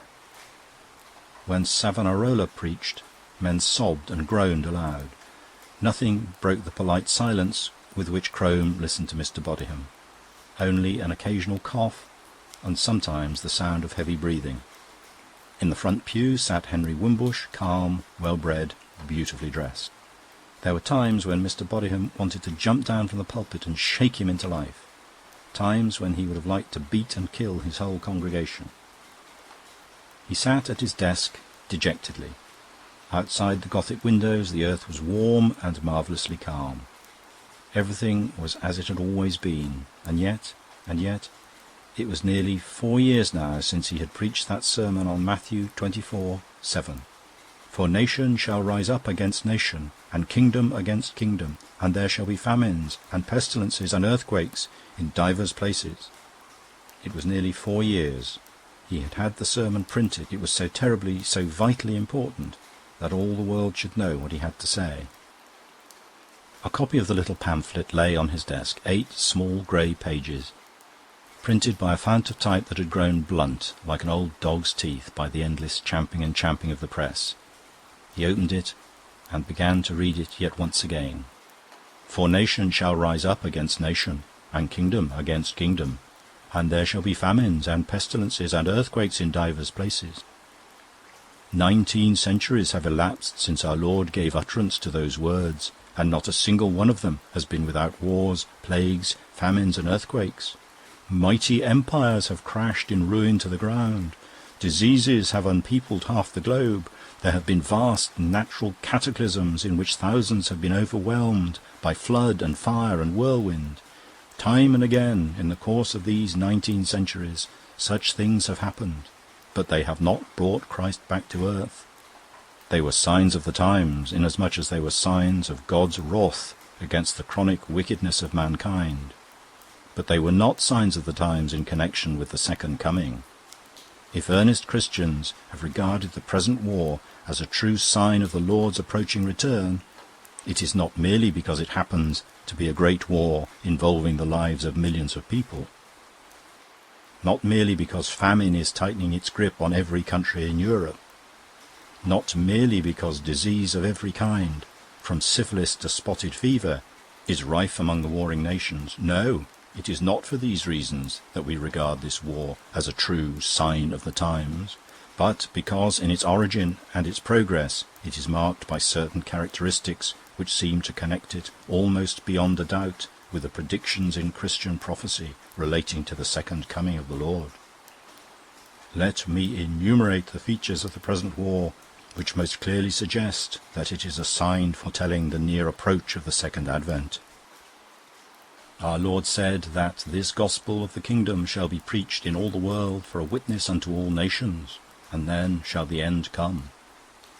Although it would be presumptuous for us to say what degree of evangelization will be regarded by God as sufficient, we may at least confidently hope that a century of unflagging missionary work has brought the fulfilment of this condition at any rate near. True, the larger number of the world's inhabitants have remained deaf to the preaching of the true religion, but that does not vitiate the fact that the gospel has been preached. For a witness to all unbelievers from the papist to the Zulu, the responsibility for the continued prevalence of unbelief lies not with the preachers, but with those preached to. Again, it has been generally recognized that the drying up of the waters of the great river Euphrates, mentioned in the 16th chapter of Revelation, refers to the decay and extinction of Turkish power, and is a sign of the near approaching end of the world as we know it. The capture of Jerusalem and the successes in Mesopotamia are great strides forward in the destruction of the Ottoman Empire, though it must be admitted that the Gallipoli episode proved that the Turk still possesses a notable horn of strength. Historically speaking, this drying up of Ottoman power has been going on for the past century. The last 2 years have witnessed a great acceleration of the process, and there can be no doubt that complete desiccation is within sight. Closely following on the words concerning the drying up of the Euphrates comes the prophecy of Armageddon, that world war with which the second coming is to be so closely associated. Once begun, the world war can end only with the return of Christ, and his coming will be sudden and unexpected, like that of a thief in the night. Let us examine the facts. In history, exactly as in St. Paul's Gospel, the world war is immediately preceded by the drying up of the Euphrates, or the decay of Turkish power. This fact alone would be enough to connect the present conflict with the Armageddon of Revelation, and therefore to point to the near approach of the second advent. But further evidence of an even more solid and convincing nature can be adduced. Armageddon is brought about by the activities of 3 unclean spirits, as it were toads, which come out of the mouths of the dragon, the beast, and the false prophet. If we can identify these 3 powers of evil, much light will clearly be thrown on the whole question. The dragon, the beast, and the false prophet can all be identified in history. Satan, who can only work through human agency, has used these 3 powers in the long war against Christ, which has filled the last 19 centuries with religious strife. The dragon, it has been sufficiently established, is pagan Rome, and the spirit issuing from its mouth is the spirit of infidelity. The beast, alternatively symbolized as a woman, is undoubtedly the papal power, and popery is the spirit which it spews forth. There is only one power which answers to the description of the false prophet, the wolf in sheep's clothing, the agent of the devil working in the guise of the lamb, and that power is the so-called Society of Jesus. The spirit that issues from the mouth of the false prophet is the spirit of false morality. We may assume, then, that the 3 evil spirits are infidelity, popery, and false morality. Have these 3 influences been the real cause of the present conflict? The answer is clear. The spirit of infidelity is the very spirit of German criticism. The higher criticism, as it is mockingly called, denies the possibility of miracles, prediction, and real inspiration, and attempts to account for the Bible as a natural development. Slowly but surely, during the last 80 years, the spirit of infidelity has been robbing the Germans of their Bible and their faith, so that Germany is today a nation of unbelievers. Higher criticism has thus made the war possible, for it would be absolutely impossible for any Christian nation to wage war as Germany is waging it. We come next to the spirit of popery, whose influence in causing the war was quite as great as that of infidelity, though not, perhaps, so immediately obvious. Since the Franco-Prussian War, the papal power has steadily declined in France, while in Germany it has steadily increased. Today, France is an anti-papal state, while Germany possesses a powerful Roman Catholic minority. Two papally controlled states, Germany and Austria, are at war with 6 anti-papal states, England, France, Italy, Russia, Serbia and Portugal. Belgium is, of course, a thoroughly papal state, and there can be little doubt that the presence on the Allies' side of an element so essentially hostile has done much to hamper the righteous cause and is responsible for our comparative ill success. That the spirit of popery is behind the war is thus seen clearly enough in the grouping of the opposed powers, while the rebellion in the Roman Catholic parts of Ireland has merely confirmed a conclusion already obvious to any unbiased mind. The spirit of false morality has played as great a part in this war as the 2 other evil spirits. The scrap of paper incident is the nearest and most obvious example of Germany's adherence to this essentially unchristian or Jesuitical morality. The end is German world power, and in the attainment of this end any means are justifiable. It is the true principle of Jesuitry applied to international politics. The identification is now complete. As was predicted in Revelation, the 3 evil spirits have gone forth just as the decay of the Ottoman power was nearing completion, and have joined together to make the world war. The warning, "Behold, I come as a thief," is therefore meant for the present period, for you and me and all the world. This war will lead on inevitably to the war of Armageddon, and will only be brought to an end by the Lord's personal return. And when he returns, what will happen? Those who are in Christ, St. John tells us, will be called to the supper of the Lamb. Those who are found fighting against him will be called to the supper of the great God, that grim banquet where they shall not feast, but be feasted on. For, as St. John says, "I saw an angel standing in the sun, and he cried in a loud voice, saying to all the fowls that fly in the midst of heaven, Come and gather yourselves together into the supper of the great God, that ye may eat the flesh of kings, and the flesh of captains, and the flesh of mighty men, and the flesh of horses, and of them that sit on them, and the flesh of all men, both free and bound, both small and great. All the enemies of Christ will be slain with the sword of him that sits upon the horse, and all the fowls will be filled with their flesh.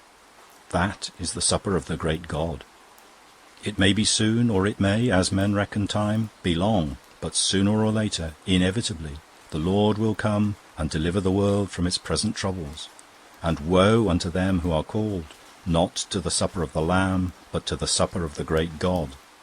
They will realize then, but too late, that God is a God of wrath as well as a God of forgiveness. The God who sent bears to devour the mockers of Elisha, the God who smote the Egyptians for their stubborn wickedness, will assuredly smite them too, unless they make haste to repent.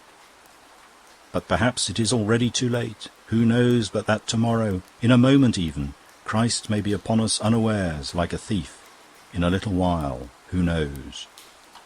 The angel, standing in the sun, may be summoning the ravens and vultures from their crannies in the rocks, to feed upon the putrefying flesh of the millions of unrighteous, whom God's wrath has destroyed. Be ready then. The coming of the Lord is at hand. May it be for all of you an object of hope, not a moment to look forward to with terror and trembling. Mr. Bodiham closed the little pamphlet and leaned back in his chair. The argument was sound, absolutely compelling. And yet it was 4 years since he had preached that sermon. 4 years, and England was at peace. The sun shone. The people of Crome were as wicked and indifferent as ever. More so, indeed, if that were possible. If only he could understand, if the heavens would but make a sign. But his questionings remained unanswered. Seated there in his brown, varnished chair, under the Ruskinian window, he could have screamed aloud.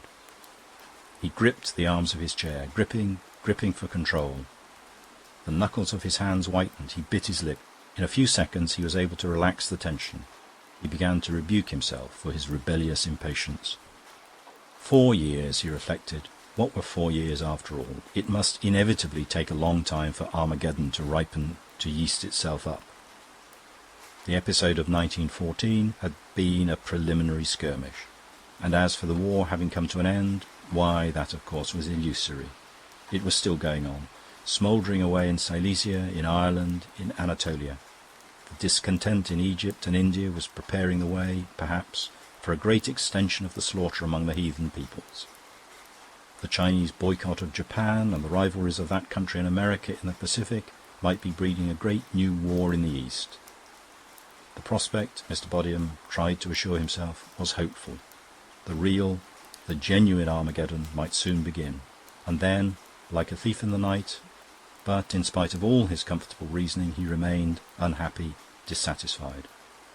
4 years ago he had been so confident. God's intention seemed then so plain. And now he did well to be angry. And now he suffered too. Sudden and silent as a phantom, Mrs. Bodiham appeared, gliding noiselessly across the room. Above her black dress her face was pale with an opaque whiteness. Her eyes were pale as water in a glass, and her strawy hair was almost colourless. She held a large envelope in her hand. "This came for you by the post," she said softly.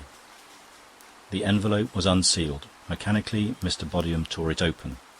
It contained a pamphlet, larger than his own and more elegant in appearance. "The House of Sheeny, Clerical Outfitters, Birmingham." He turned over the pages. The catalogue was tastefully and ecclesiastically printed in antique characters with illuminated Gothic initials. Red marginal lines, crossed at the corners after the manner of an Oxford picture frame, enclosed each page of type. Little red crosses took the place of full stops. Mr. Bodiham turned the pages. Soutane in best black merino, ready to wear, in all sizes. Clerical frock coats from 9 guineas. A dressy garment tailored by our own experienced ecclesiastical cutters. Half-tone illustrations represented young curates, some dapper, some Rugbeian and muscular, some with ascetic faces and large ecstatic eyes, dressed in jackets, in frock coats, in surplices, in clerical evening dress, in black Norfolk suitings. A large assortment of chasubles, rope girdles, Sheeny's special skirt cassocks, tied by a string about the waist, when worn under a surplice, presents an appearance indistinguishable from that of a complete cassock, recommended for summer wear and hot climates. With a gesture of horror and disgust, Mr. Bodiham threw the catalogue into the waste-paper basket. Mrs. Bodiham looked at him. Her pale, glaucous eyes reflected his action without comment. "The village," she said in her quiet voice, "the village grows worse and worse every day." "What has happened now?" asked Mr. Bodiham, feeling suddenly very weary. "I'll tell you." She pulled up a brown varnished chair and sat down. In the village of Crome, it seemed, Sodom and Gomorrah had come to a second birth. End of chapter. Chapter 10. Denis did not dance, but when ragtime came squirting out of the pianola in gushes of treacle and hot perfume, in jets of Bengal light, then things began to dance inside him. Little black nigger corpuscles jigged and drummed in his arteries. He became a cage of movement, a walking palais de danse. It was very uncomfortable, like the preliminary symptoms of a disease. He sat in one of the window seats, glumly pretending to read. At the pianola, Henry Wimbush, smoking a long cigar through a tunnelled pillar of amber, trod out the shattering dance music with serene patience. Locked together, Gombold and Anne moved with a harmoniousness that made them seem a single creature, two-headed and four-legged. Mr. Scogan, solemnly buffoonish, shuffled round the room with Mary. Jenny sat in the shadow behind the piano, scribbling, so it seemed, in a big red notebook. In armchairs by the fireplace, Priscilla and Mr. Barbecue Smith discussed higher things without apparently being disturbed by the noise on the lower plane. "Optimism," said Mr. Barbecue Smith with a tone of finality, speaking through the strains of the Wild Wild Women, "optimism is the opening of the soul towards the light. It is an expansion towards and into God. It is a spiritual self-unification with the infinite." "How true," sighed Priscilla, nodding the baleful splendours of her coiffure. "Pessimism, on the other hand, is the contraction of the soul toward darkness.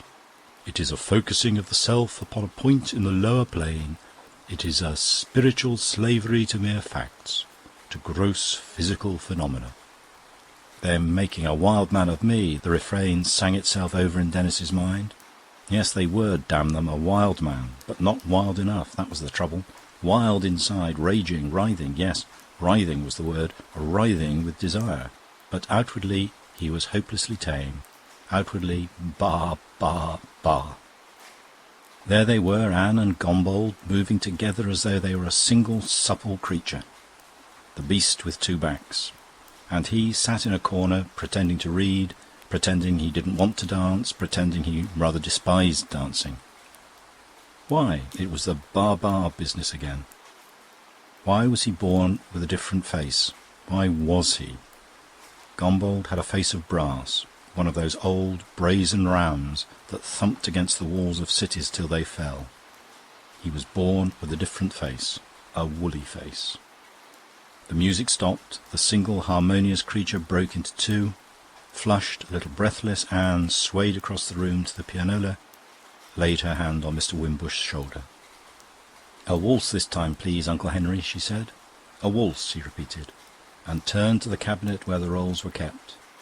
He trod off the old roll and trod on the new, a slave at the mill, uncomplainingly and beautifully well bred. Rum-tum, rum-ti-ti, tum-ti-ti. The melody wallowed oozingly along like a ship moving forward over a sleek and oily swell. The four-legged creature, more graceful, more harmonious in its movements than ever, slid across the floor. Oh, why was he born with a different face? "What are you reading?" He looked up, startled. It was Mary. She had broken from the uncomfortable embrace of Mr. Scogan, who had now seized on Jenny for his victim. "What are you reading?" "I don't know," said Denis truthfully. He looked at the title page. The book was called The Stock Breeders Vade Mecum. "I think you're so sensible to sit and read quietly," said Mary, fixing him with her china eyes. "I don't know why one dances. It's so boring." Denis made no reply. She exacerbated him. From the armchair by the fireplace he heard Priscilla's deep voice. "Tell me, Mr. Barbecue Smith. You know all about science. I know." A deprecating noise came from Mr. Barbecue Smith's chair. "This Einstein theory. It seems to upset the whole starry universe. It makes me so worried about my horoscopes. You see..." Mary renewed her attack. "Which of the contemporary poets do you like best?" she asked. Denis was filled with fury. Why couldn't this pest of a girl leave him alone? He wanted to listen to the horrible music, to watch them dancing, oh, with what grace, as though they had been made for one another, to savour his misery in peace. And she came and put him through this absurd catechism. She was like Mangold's questions. "What are the 3 diseases of wheat? Which of the contemporary poets do you like best?" "Blight, mildew and smut," he replied, with the laconism of one who is absolutely certain of his own mind. It was several hours before Denis managed to go to sleep that night. Vague but agonizing miseries possessed his mind. It was not only Anne who made him miserable. He was wretched about himself, the future, life in general, the universe. "This adolescence business," he repeated to himself every now and then, "is horribly boring, but the fact that he knew his disease did not help him to cure it." After kicking all the clothes off his bed, he got up and sought relief in composition. He wanted to imprison his nameless misery in words. At the end of an hour, 9 more or less complete lines emerged from among the blots and scratchings. "I do not know what I desire when summer nights are dark and still, when the wind's many-voiced choir sleeps among the muffled branches. I long and know not what I will. and not a sound of life or laughter stanches time's black and silent flow. I do not know what I desire, I do not know. He read it through aloud, then threw the scribbled sheet into the waste-paper basket and got into bed again. In a very few minutes he was asleep. End of chapter. Chapter 11. Mr. Barbecue Smith was gone. The motor had whirled him away to the station. A faint smell of burning oil commemorated his recent departure. A considerable detachment had come into the courtyard to speed him on his way, and now they were walking back round the side of the house towards the terrace and the garden. They walked in silence. Nobody had yet ventured to comment on the departed guest. "Well," said Anne at last, turning with raised inquiring eyebrows to Denis. "Well?" It was time for someone to begin. Denis declined the invitation. He passed it on to Mr. Scogan. "Well?" he said. Mr. Scogan did not respond. He only repeated the question. "Well?" It was left for Henry Wimbush to make a pronouncement. "A very agreeable adjunct to the week-end," he said. His tone was obituary. They had descended, without paying much attention to where they were going, the steep yew-walk that went down under the flank of the terrace to the pool. The house towered above them, immensely tall, with the whole height of the built-up terrace added to its own 70 feet of brick façade. The perpendicular lines of the three towers soared up uninterrupted, enhancing the impression of height until it became overwhelming. They paused at the edge of the pool to look back. "The man who built this house knew his business," said Denis. "He was an architect." "Was he?" said Henry Wimbush reflectively. "I doubt it. The builder of this house was Sir Ferdinando Lapith, who flourished during the reign of Elizabeth. He inherited the estate from his father, to whom it had been granted at the time of the dissolution of the monasteries. For Crome was originally a cloister of monks, and this swimming pool their fish pond. Sir Ferdinando was not content merely to adapt the old monastic buildings to his own purposes, but using them as a stone quarry for his barns and byres and outhouses, he built for himself a grand new house of brick, the house you see now." He waved his hand in the direction of the house and was silent. Severe, imposing, almost menacing, Crome loomed down on them. "The great thing about Crome," said Mr. Scogan, seizing the opportunity to speak, "is the fact that it's so unmistakably and aggressively a work of art. It makes no compromise with nature, but affronts it and rebels against it. It has no likeness to Shelley's tower in the Epipsychidion, which, if I remember rightly, seems not now a work of human art, but as it were Titanic, in the heart of earth having assumed its form and grown out of the mountain from the living stone, lifting itself in caverns light and high. No, there isn't any nonsense of that sort about Crome. That the hovels of the peasantry should look as though they'd grown out of the earth, to which their inmates are attached, is right, no doubt, and suitable. But the house of an intelligent, civilized, and sophisticated man should never seem to have sprouted from the clods. It should rather be an expression of his grand, unnatural remoteness from the cloddish life. Since the days of William Morris, that's a fact which we in England have been unable to comprehend. Civilized and sophisticated men have solemnly played at being peasants. Hence quaintness, arts and crafts, cottage architecture, and all the rest of it. In the suburbs of our cities you may see, reduplicated in endless rows, studiedly quaint imitations and adaptations of the village hovel.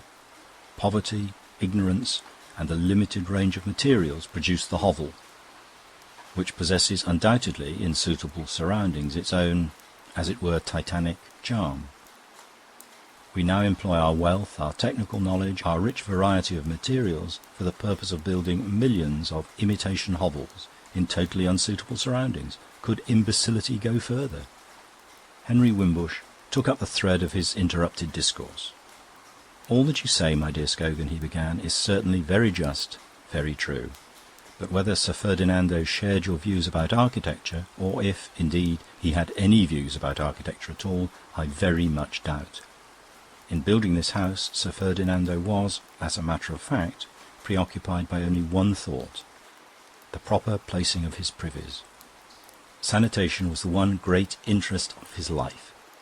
In 1573 he even published on this subject a little book, now extremely scarce, called Certain Privy Councils, by one of Her Majesty's most honourable Privy Councils, F.L. Knight, in which the whole matter is treated with great learning and elegance. His guiding principle in arranging the sanitation of a house was to secure that the greatest possible distance should separate the privy from the sewage arrangements.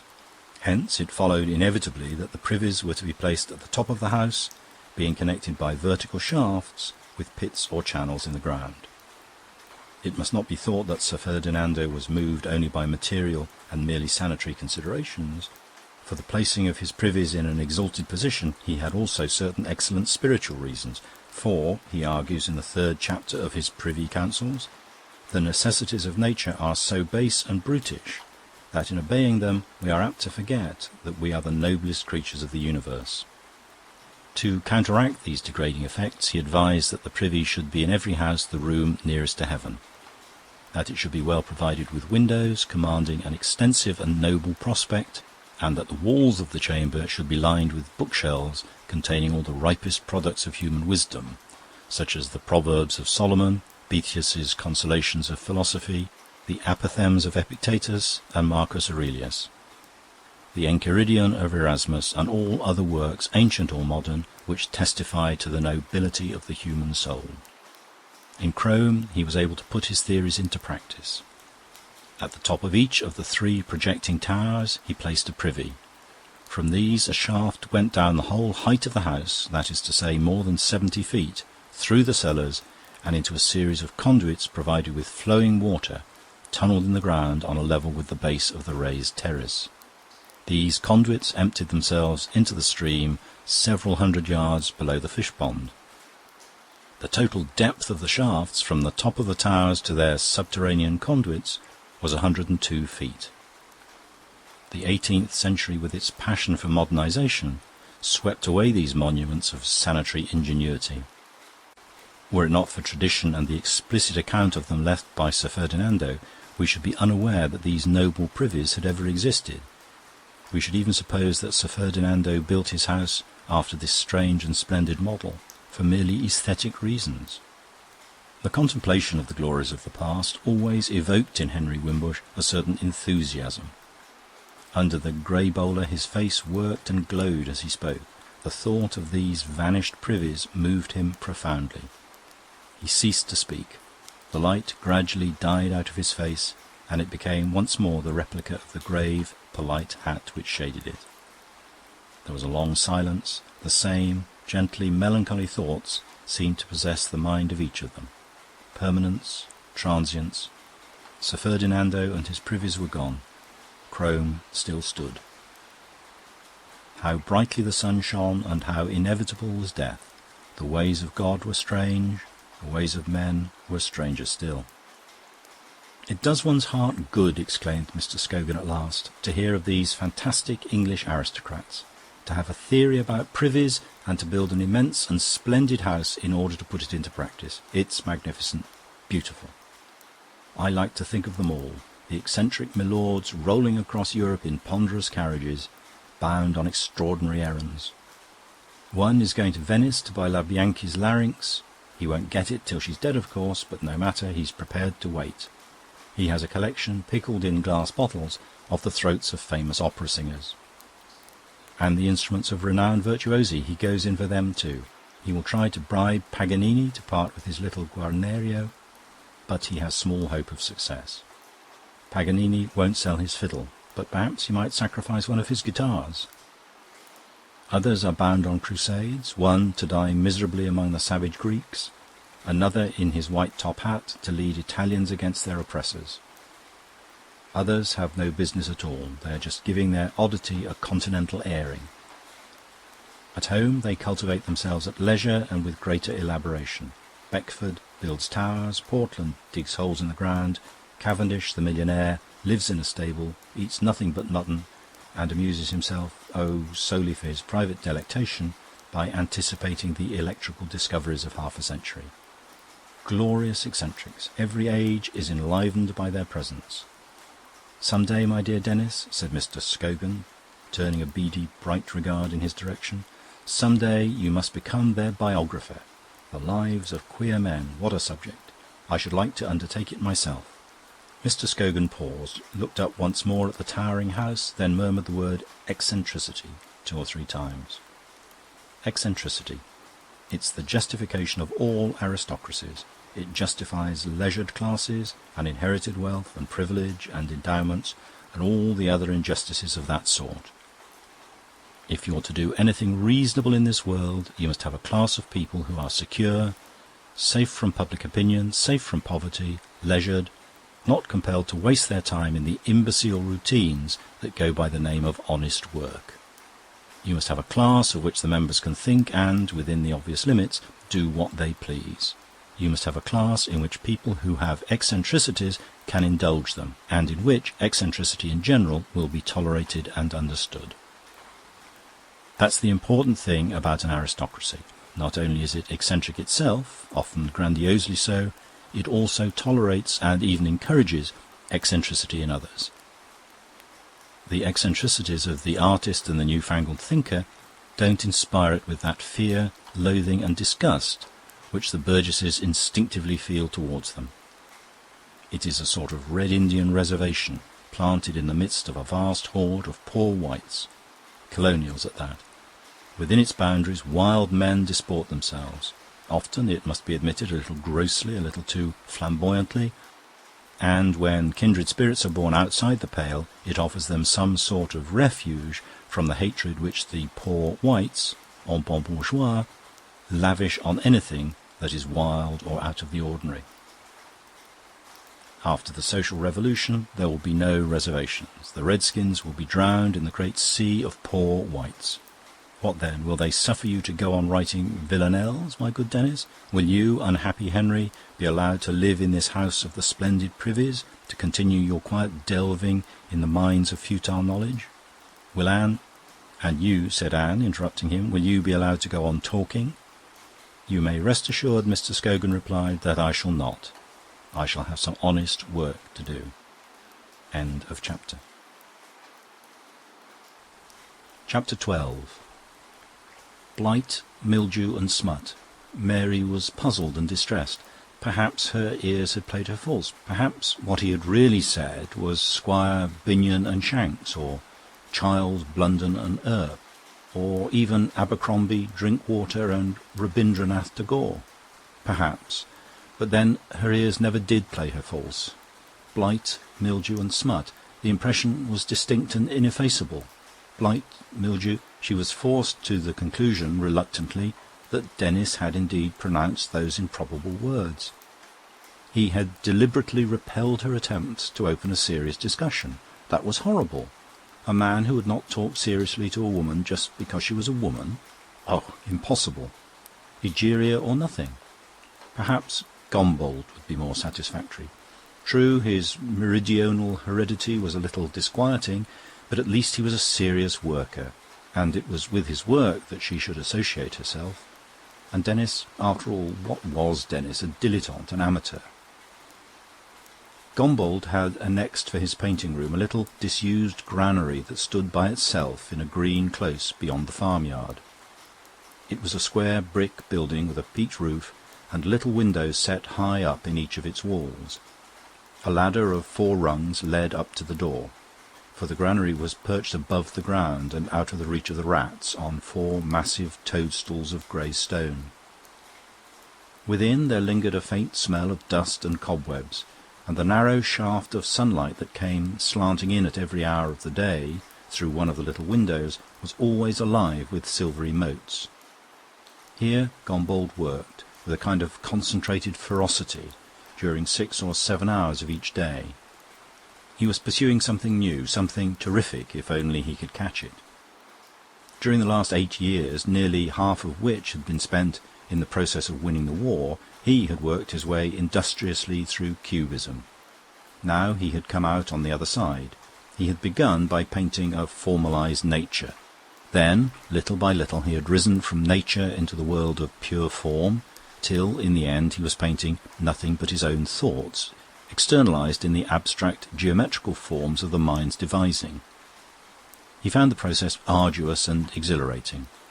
And then, quite suddenly, he grew dissatisfied. He felt himself cramped and confined within intolerably narrow limitations.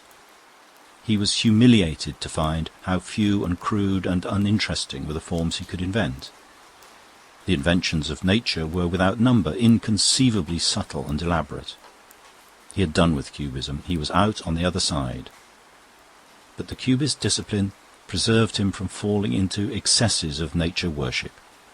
He took from nature its rich, subtle, elaborate forms, but his aim was always to work them into a whole that should have the thrilling simplicity and formality of an idea, to combine prodigious realism with prodigious simplification. Memories of Caravaggio's portentous achievements haunted him. Forms of breathing, living reality emerged from darkness, built themselves up into compositions as luminously simple and single as a mathematical idea. He thought of the Call of Matthew, of Peter crucified, of the lute players, of Magdalene. He had the secret, that astonishing ruffian. He had the secret.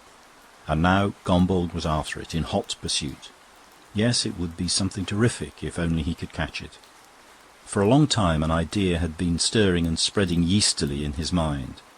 He had made a portfolio full of studies, he had drawn a cartoon, and now the idea was taking shape on canvas. A man fallen from a horse.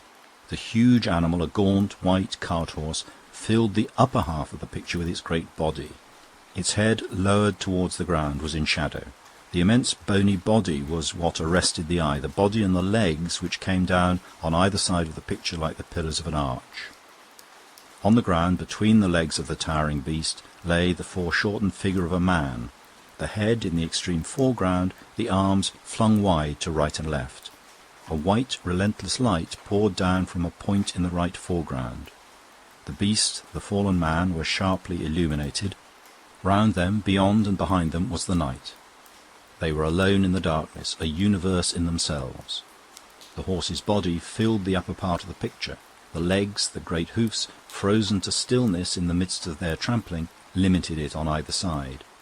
And beneath lay the man, his foreshortened face at the focal point in the centre, his arms outstretched towards the sides of the picture.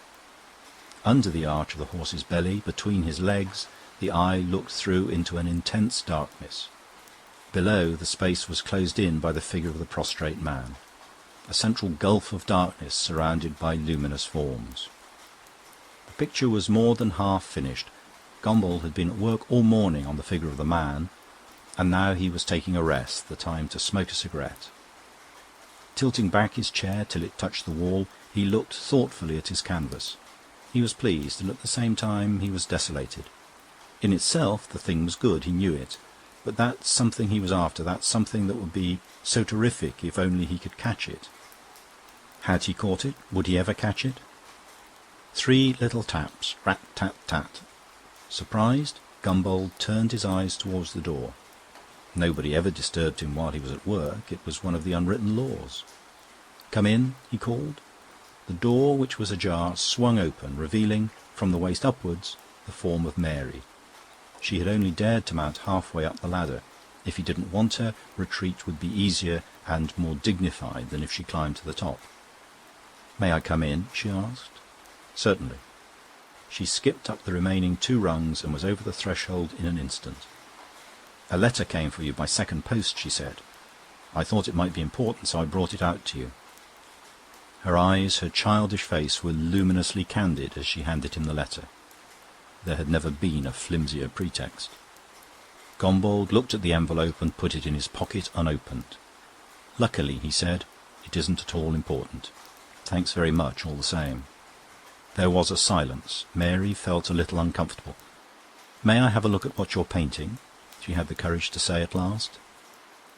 Gombauld had only half smoked his cigarette. In any case, he wouldn't begin work again until he had finished.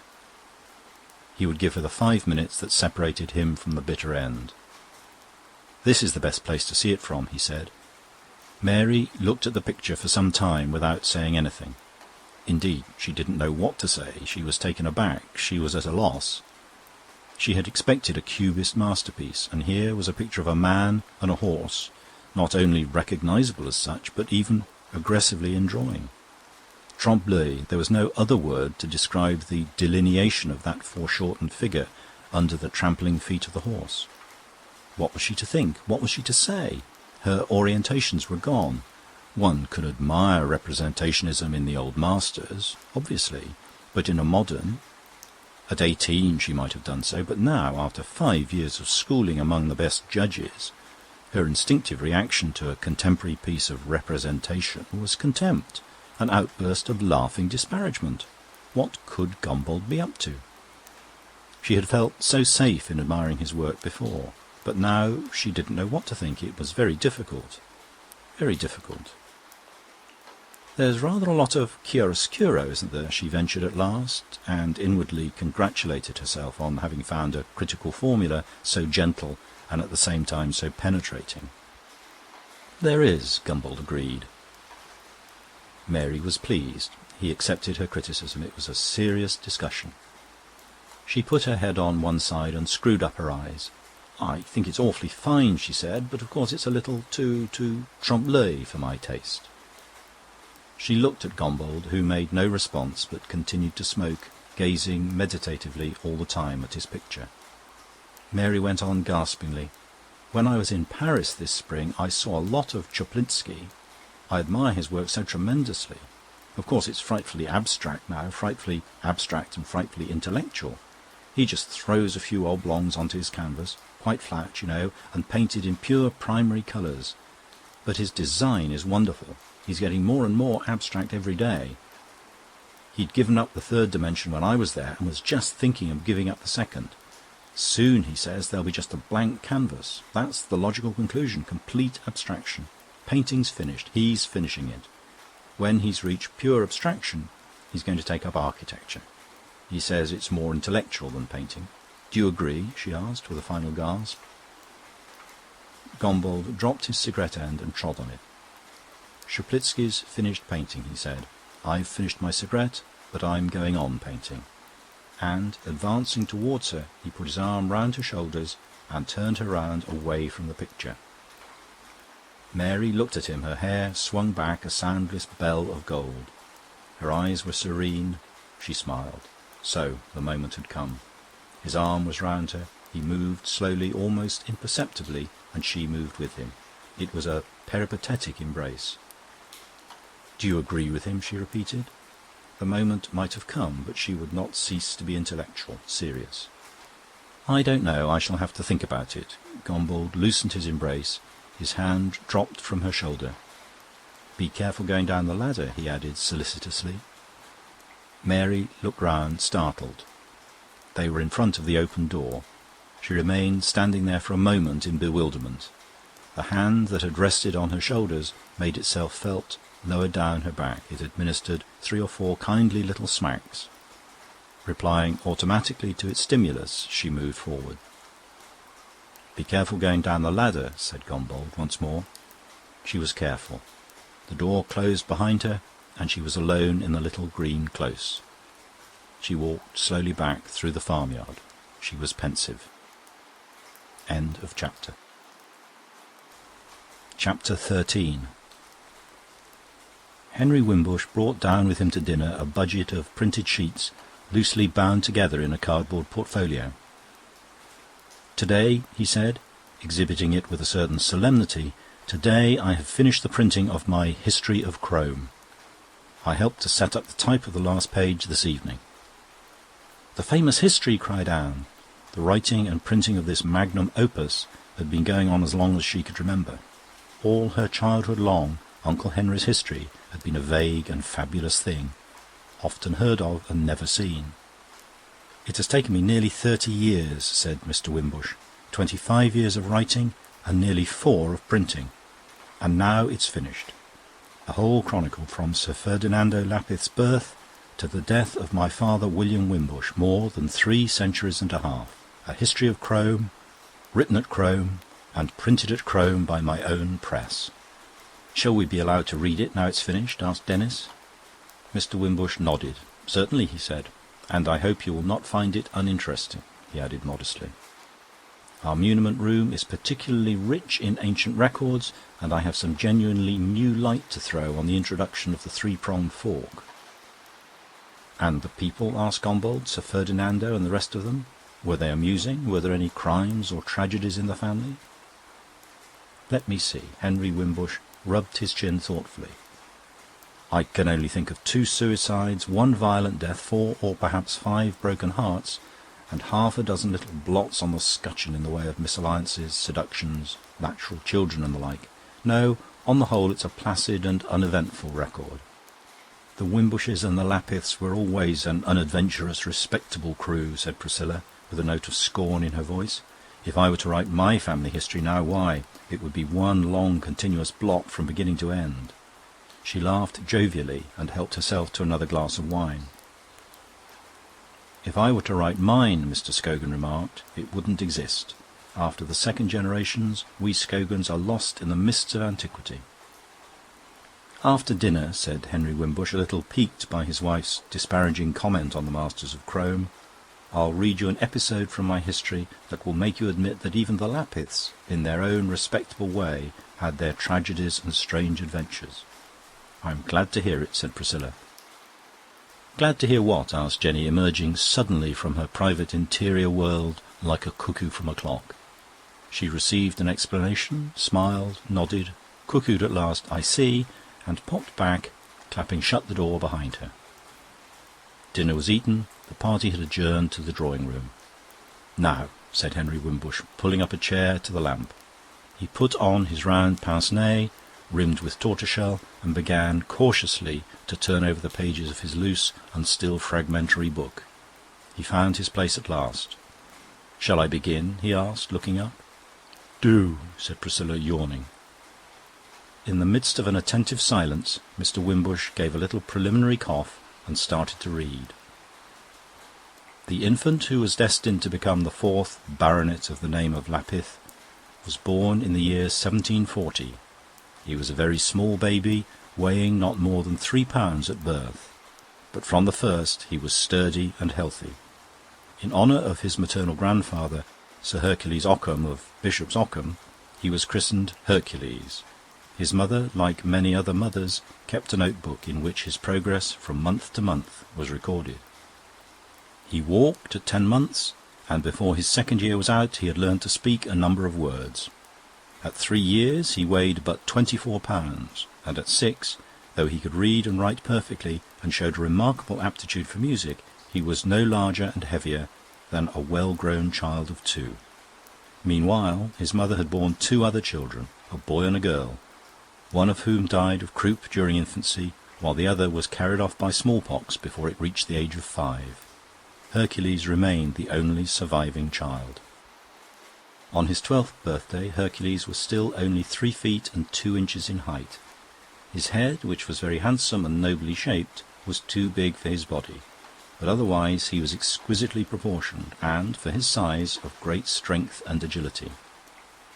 His parents, in the hope of making him grow, consulted all the most eminent physicians of the time. Their various prescriptions were followed to the letter, but in vain. One ordered a very plentiful meat diet, another exercise, a third constructed a little rack modelled on those employed by the Holy Inquisition, to which Hercules was stretched with excruciating torments for half an hour every morning and evening. In the course of the next 3 years Hercules gained perhaps 2 inches. After that his growth stopped completely, and he remained for the rest of his life a pygmy of 3 feet and 4 inches. His father, who had built the most extravagant hopes upon his son, planning for him in his imagination a military career equal to that of Marlborough, found himself a disappointed man. "I have brought an abortion into the world," he would say, and he took so violent a dislike to his son that the boy dared scarcely come into his presence. His temper, which had been serene, was turned by disappointment to moroseness and savagery. He avoided all company, being, as he said, ashamed to show himself the father of a lusus naturae amongst normal, healthy human beings, and took to solitary drinking, which carried him very rapidly to his grave, for, the year before Hercules came of age, his father was taken off by an apoplexy. His mother, whose love for him had increased with the growth of his father's unkindness, did not long survive, but little more than a year after her husband's death succumbed, after eating 24 of oysters, to an attack of typhoid fever. Hercules thus found himself at the age of 21 alone in the world, and master of a considerable fortune, including the estate and mansion of Crome. The beauty and intelligence of his childhood had survived into his manly age, and but for his dwarfish stature he would have taken his place among the handsomest and most accomplished young men of his time. He was well read in the Greek and Latin authors, as well as in all the moderns of any merit who had written in English, French, or Italian. He had a good ear for music, and was no indifferent performer on the violin, which he used to play like a bass viol, seated on a chair with the instrument between his legs. To the music of the harpsichord and clavichord he was extremely partial, but the smallness of his hands made it impossible for him ever to perform upon these instruments. He had a small ivory flute made for him, on which, whenever he was melancholy, he used to play a simple country air or jig, affirming that this rustic music had more power to clear and raise the spirits than the most artificial productions of the masters.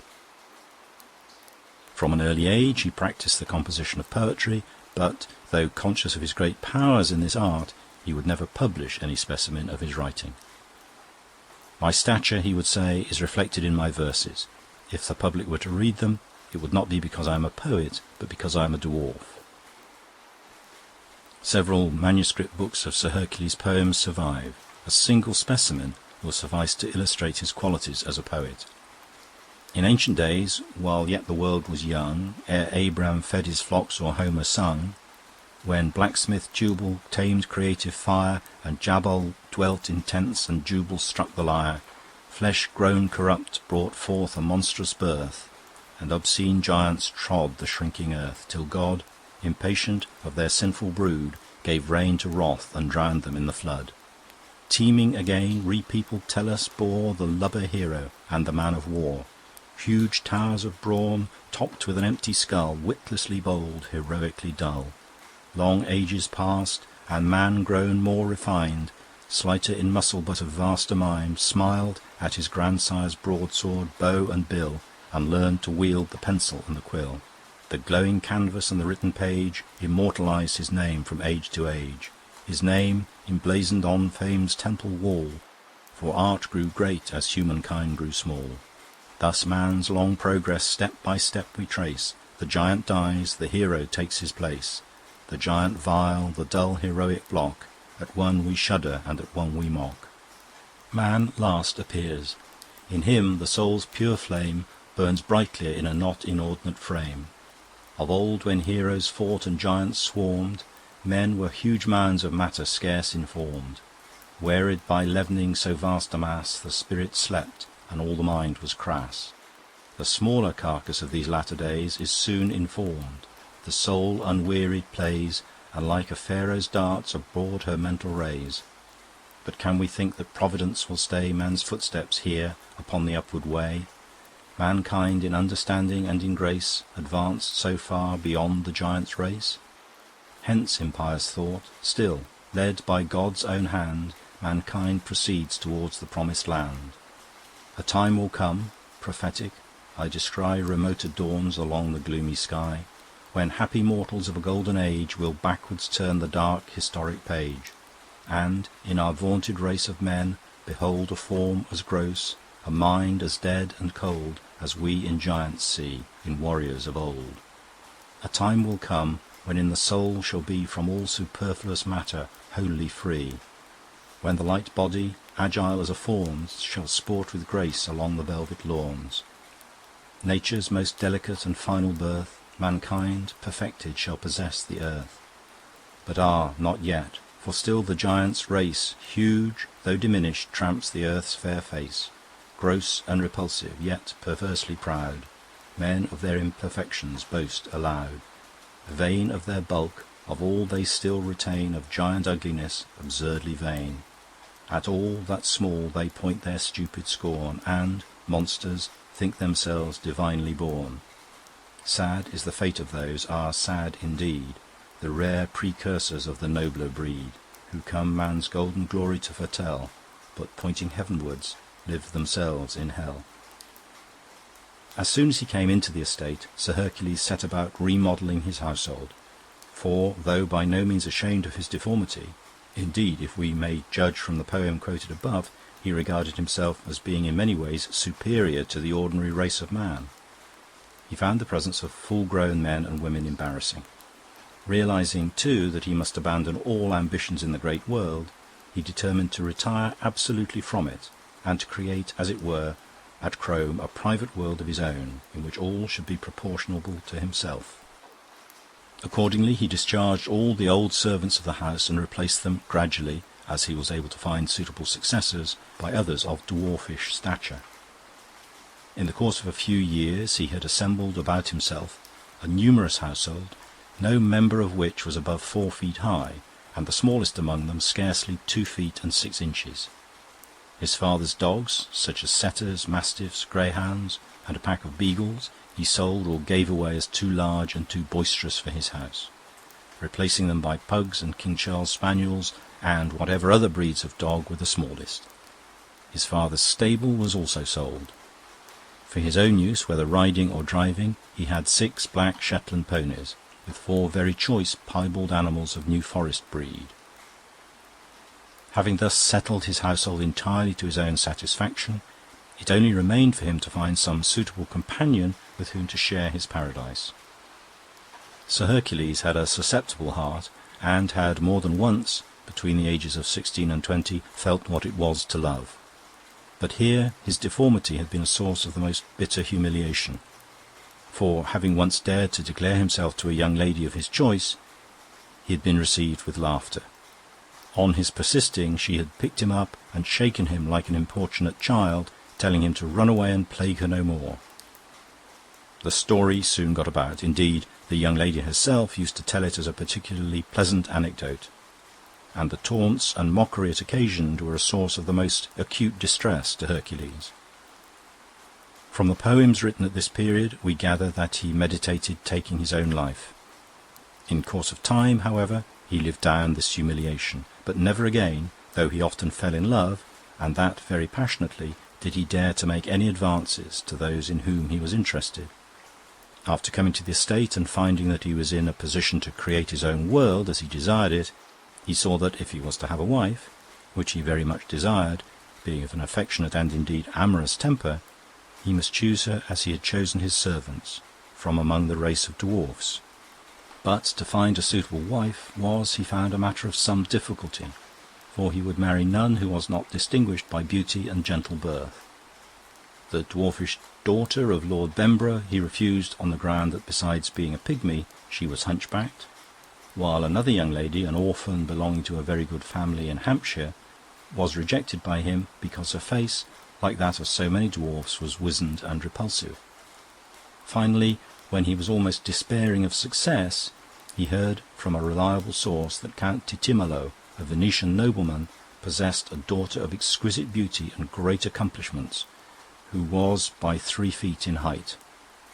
Setting out at once for Venice, he went immediately on his arrival to pay his respects to the Count, whom he found living with his wife and 5 children in a very mean apartment in one of the poorer quarters of town. Indeed, the Count was so far reduced in his circumstances that he was even negotiating, so it was rumoured, with a travelling company of clowns and acrobats who had had the misfortune to lose their performing dwarf for the sale of his diminutive daughter Philomena. Sir Hercules arrived in time to save her from this untoward fate, for he was so much charmed by Philomena's grace and beauty that at the end of 3 days' courtship he made her a formal offer of marriage, which was accepted by her no less joyfully than by her father, who perceived in an English son-in-law a rich and unfailing source of revenue. After an unostentatious marriage, at which the English ambassador acted as one of the witnesses, Sir Hercules and his bride returned by sea to England, where they settled down, as it proved, to a life of uneventful happiness. Crome and its household of dwarfs delighted Philomena, who felt herself now, for the first time, to be a free woman living among her equals in a friendly world. She had many tastes in common with her husband, especially that of music, She had a beautiful voice of a power surprising in one so small, and could touch A in alt without effort. Accompanied by her husband on his fine Cremona fiddle, which he played, as we have noted before, as one plays the bass viol, she would sing all the liveliest and tenderest airs from the operas and cantatas of her native country. Seated together at the harpsichord, they found that they could, with their 4 hands, play all the music written for 2 hands of ordinary size, a circumstance which gave Sir Hercules unfailing pleasure. When they were not making music or reading together, which they often did, both in English and Italian, they spent their time in healthful outdoor exercises, sometimes rowing in a little boat on the lake, but more often riding or driving, occupations in which, because they were entirely new to her, Philomena especially delighted. When she had become a perfectly proficient rider, Philomena and her husband used often to go hunting in the park, at that time very much more extensive than it is now. They hunted not foxes nor hares, but rabbits, using a pack of about 30 black and fawn-coloured pugs, a kind of dog which, when not overfed, can course a rabbit as well as any of the smaller breeds. 4 dwarf grooms, dressed in scarlet liveries and mounted on white Exmoor ponies, hunted the pack, while their master and mistress, in green habits, followed either on the black Shetlands or on the piebald New Forest ponies. A picture of the whole hunt, dogs, horses, grooms and masters, was painted by William Stubbs, whose work Sir Hercules admired so much that he invited him, though a man of ordinary stature, to come and stay at the mansion for the purpose of executing this picture. Stubbs likewise painted a portrait of Sir Hercules and his lady driving in their green enamelled calash, drawn by 4 black Shetlands. Sir Hercules wears a plum-coloured velvet coat and white breeches. Philomena is dressed in flowered muslin and a very large hat with pink feathers. The 2 figures in their gay carriage stand out sharply against a dark background of trees. But to the left of the picture the trees fall away and disappear, so that the 4 black ponies are seen against a pale and strangely lurid sky that has the golden-brown colour of thunderclouds lighted up by the sun. In this way 4 years passed happily by. At the end of that time Philomena found herself great with child. Sir Hercules was overjoyed. "If God is good," he wrote in his daybook, "the name of Lapith will be preserved, and our rarer and more delicate race transmitted through the generations, until, in the fullness of time, the world shall recognize the superiority of those beings whom now it uses to make mock of." On his wife's being brought to bed of a son, he wrote a poem to the same effect. The child was christened Ferdinando, in memory of the builder of the house. With the passage of the months, a certain sense of disquiet began to invade the minds of Sir Hercules and his lady, for the child was growing with an extraordinary rapidity. At a year he weighed as much as Hercules had weighed when he was 3. "Ferdinando grows crescendo," wrote Philomena in her diary. "It seems not natural." At 18 months the baby was almost as tall as their smallest jockey, who was a man of 36. Could it be that Ferdinando was destined to become a man of the normal, gigantic dimensions? It was a thought to which neither of his parents dared yet give open utterance, but in the secrecy of their respective diaries they brooded over it in terror and dismay. On his 3rd birthday Ferdinando was taller than his mother, and not more than a couple of inches short of his father's height. "Today, for the first time," wrote Sir Hercules, "we discussed the situation. The hideous truth can be concealed no longer. Ferdinando is not one of us.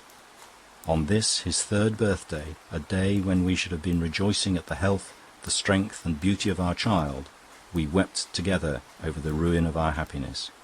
God give us strength to bear this cross." At the age of 8, Ferdinando was so large and so exuberantly healthy that his parents decided, though reluctantly, to send him to school. He was packed off to Eton at the beginning of the next half. A profound peace settled upon the house. Ferdinando returned for the summer holidays, larger and stronger than ever. One day he knocked down the butler and broke his arm. "He is rough, inconsiderate, unamenable to persuasion," wrote his father. "The only thing that will teach him manners is corporal chastisement." Ferdinando, who, at this age was already 17 inches taller than his father, received no corporal chastisement. One summer holidays, about 3 years later, Ferdinando returned to Crome, accompanied by a very large mastiff dog. He'd bought it from an old man at Windsor who had found the beast too expensive to feed. It was a savage, unreliable animal. Hardly had it entered the house when it attacked one of Sir Hercules' favourite pugs, seizing the creature in its jaws and shaking it till it was nearly dead. Extremely put out by this occurrence, Sir Hercules ordered that the beast should be chained up in the stable yard. Ferdinando sullenly answered that the dog was his, and he would keep it where he pleased. His father, growing angry, bade him take the animal out of the house at once, on pain of his utmost displeasure. Ferdinando refused to move. His mother at this moment coming into the room, the dog flew at her, knocked her down, and in a twinkling had very severely mauled her arm and shoulder. In another instant it must infallibly have had her by the throat, had not Sir Hercules drawn his sword and stabbed the animal to the heart. Turning on his son, he ordered him to leave the room immediately, as being unfit to remain in the same place with the mother whom he had nearly murdered. So awe-inspiring was the spectacle of Sir Hercules standing with one foot on the carcass of the giant dog, his sword drawn and still bloody, so commanding were his voice, his gestures, and the expression of his face, that Ferdinando slunk out of the room in terror, and behaved himself for all the rest of the vacation in an entirely exemplary fashion. His mother soon recovered from the bites of the mastiff, but the effect on her mind of this adventure was ineradicable. From that time forth she lived always among imaginary terrors. The 2 years which Ferdinando spent on the continent, making the grand tour, were a period of happy repose for his parents. But even now the thought of the future haunted them, nor were they able to solace themselves with all the diversions of their younger days. The Lady Philomena had lost her voice, and Sir Hercules was grown too rheumatical to play the violin. He, it is true, still rode after his pugs, but his wife felt herself too old and, since the episode of the mastiff, too nervous for such sports. At most, to please her husband, she would follow the hunt at a distance in a little gig drawn by the safest and oldest of the Shetlands. The day fixed for Ferdinando's return came round. Philomena, sick with vague dreads and presentiments, retired to her chamber and her bed. Sir Hercules received his son alone. A giant in a brown travelling suit entered the room. "Welcome home, my son," said Sir Hercules in a voice that trembled a little. "I hope I see you well, sir." Ferdinando bent down to shake hands, then straightened himself up again. The top of his father's head reached to the level of his hip. Ferdinando had not come alone. 2 friends of his own age accompanied him, and each of the young men had brought a servant. Not for 30 years had Crome been desecrated by the presence of so many members of the common race of men. Sir Hercules was appalled and indignant, but the laws of hospitality had to be obeyed. He received the young gentlemen with grave politeness and sent the servants to the kitchen, with orders that they should be well cared for. The old family dining table was dragged out into the light and dusted. Sir Hercules and his lady were accustomed to dine at a small table 20 inches high. Simon, the aged butler, who could only just look over the edge of the big table, was helped at supper by the 3 servants brought by Ferdinando and his guests. Sir Hercules presided, and, with his usual grace, supported a conversation on the pleasures of foreign travel, the beauties of art and nature to be met with abroad, the opera at Venice, the singing of the orphans in the churches of the same city, and on other topics of similar nature. The young men were not particularly attentive to his discourses. They were occupied in watching the efforts of the butler to change the plates and replenish the glasses. They covered their laughter by violent and repeated fits of coughing or choking. Sir Hercules affected not to notice, but changed the subject of the conversation to sport. Upon this, one of the young men asked whether it was true, as he had heard, that he used to hunt the rabbit with a pack of pug dogs. Sir Hercules replied that it was, and proceeded to describe the chase in some detail. The young men roared with laughter.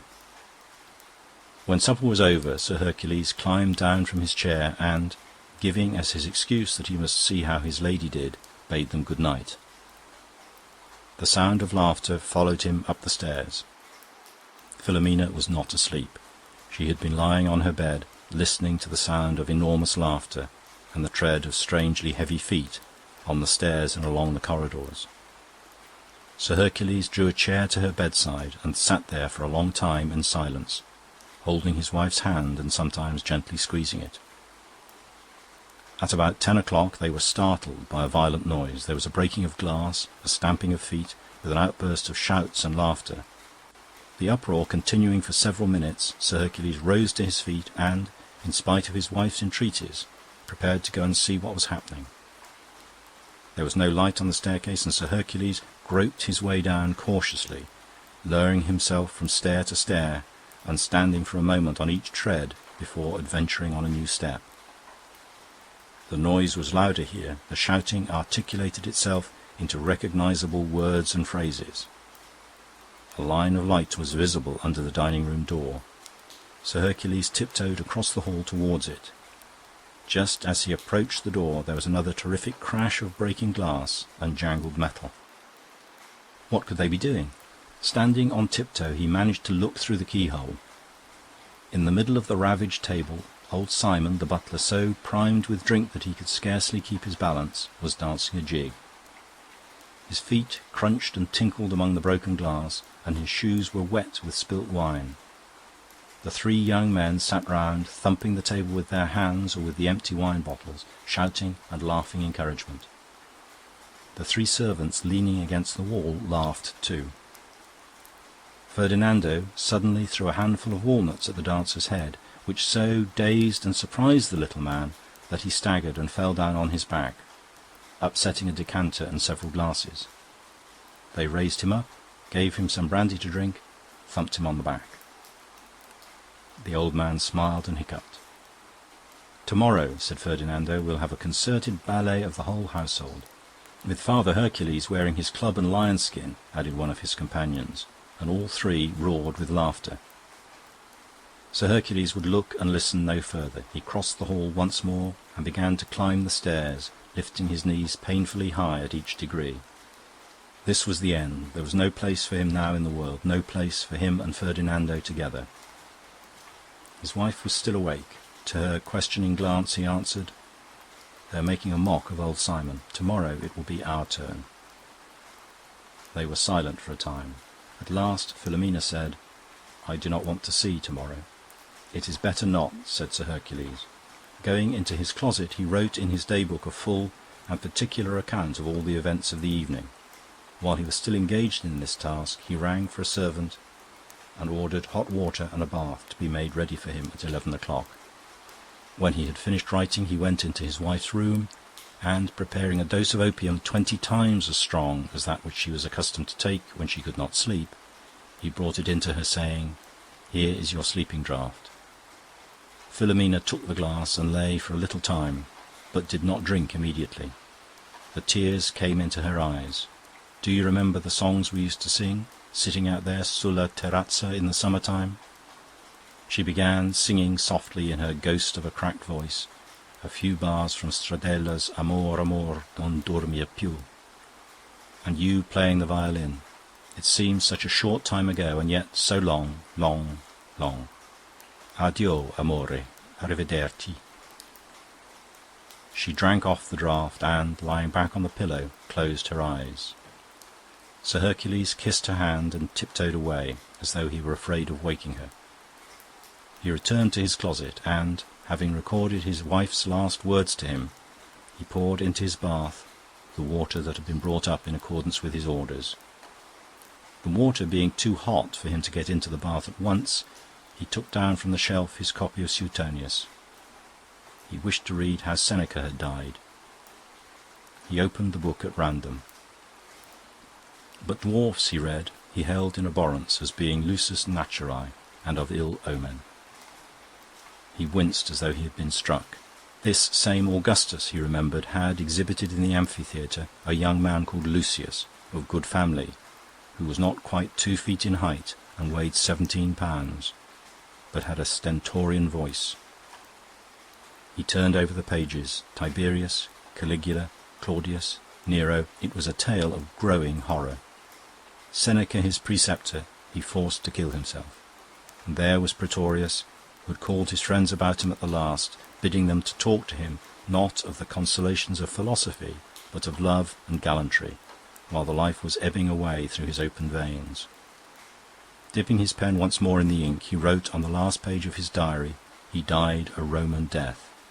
Then, putting the toes of one foot into the water, and finding that it was not too hot, he threw off his dressing gown and, taking a razor in his hand, sat down in the bath. With one deep cut he severed the artery in his left wrist, then lay back and composed his mind to meditation. The blood oozed out, floating through the water in dissolving wreaths and spirals. In a little while the whole bath was tinged with pink. The colour deepened. Sir Hercules felt himself mastered by an invincible drowsiness. He was sinking from vague dream to dream. Soon he was sound asleep. There was not much blood in his small body. End of chapter. Chapter 14. For their after-luncheon coffee, the party generally adjourned to the library. Its windows looked east, and at this hour of the day it was the coolest place in the whole house. It was a large room, fitted during the 18th century, with white painted shelves of an elegant design. In the middle of one wall, a door, ingeniously upholstered with rows of dummy books, gave access to a deep cupboard, where, among a pile of letter files and old newspapers, the mummy case of an Egyptian lady, brought back by the second Sir Ferdinando on his return from the Grand Tour, mouldered in the darkness. From 10 yards away, and at first glance, one might almost have mistaken this secret door for a section of shelving filled with genuine books. Coffee cup in hand, Mr. Scogan was standing in front of the dummy bookshelf.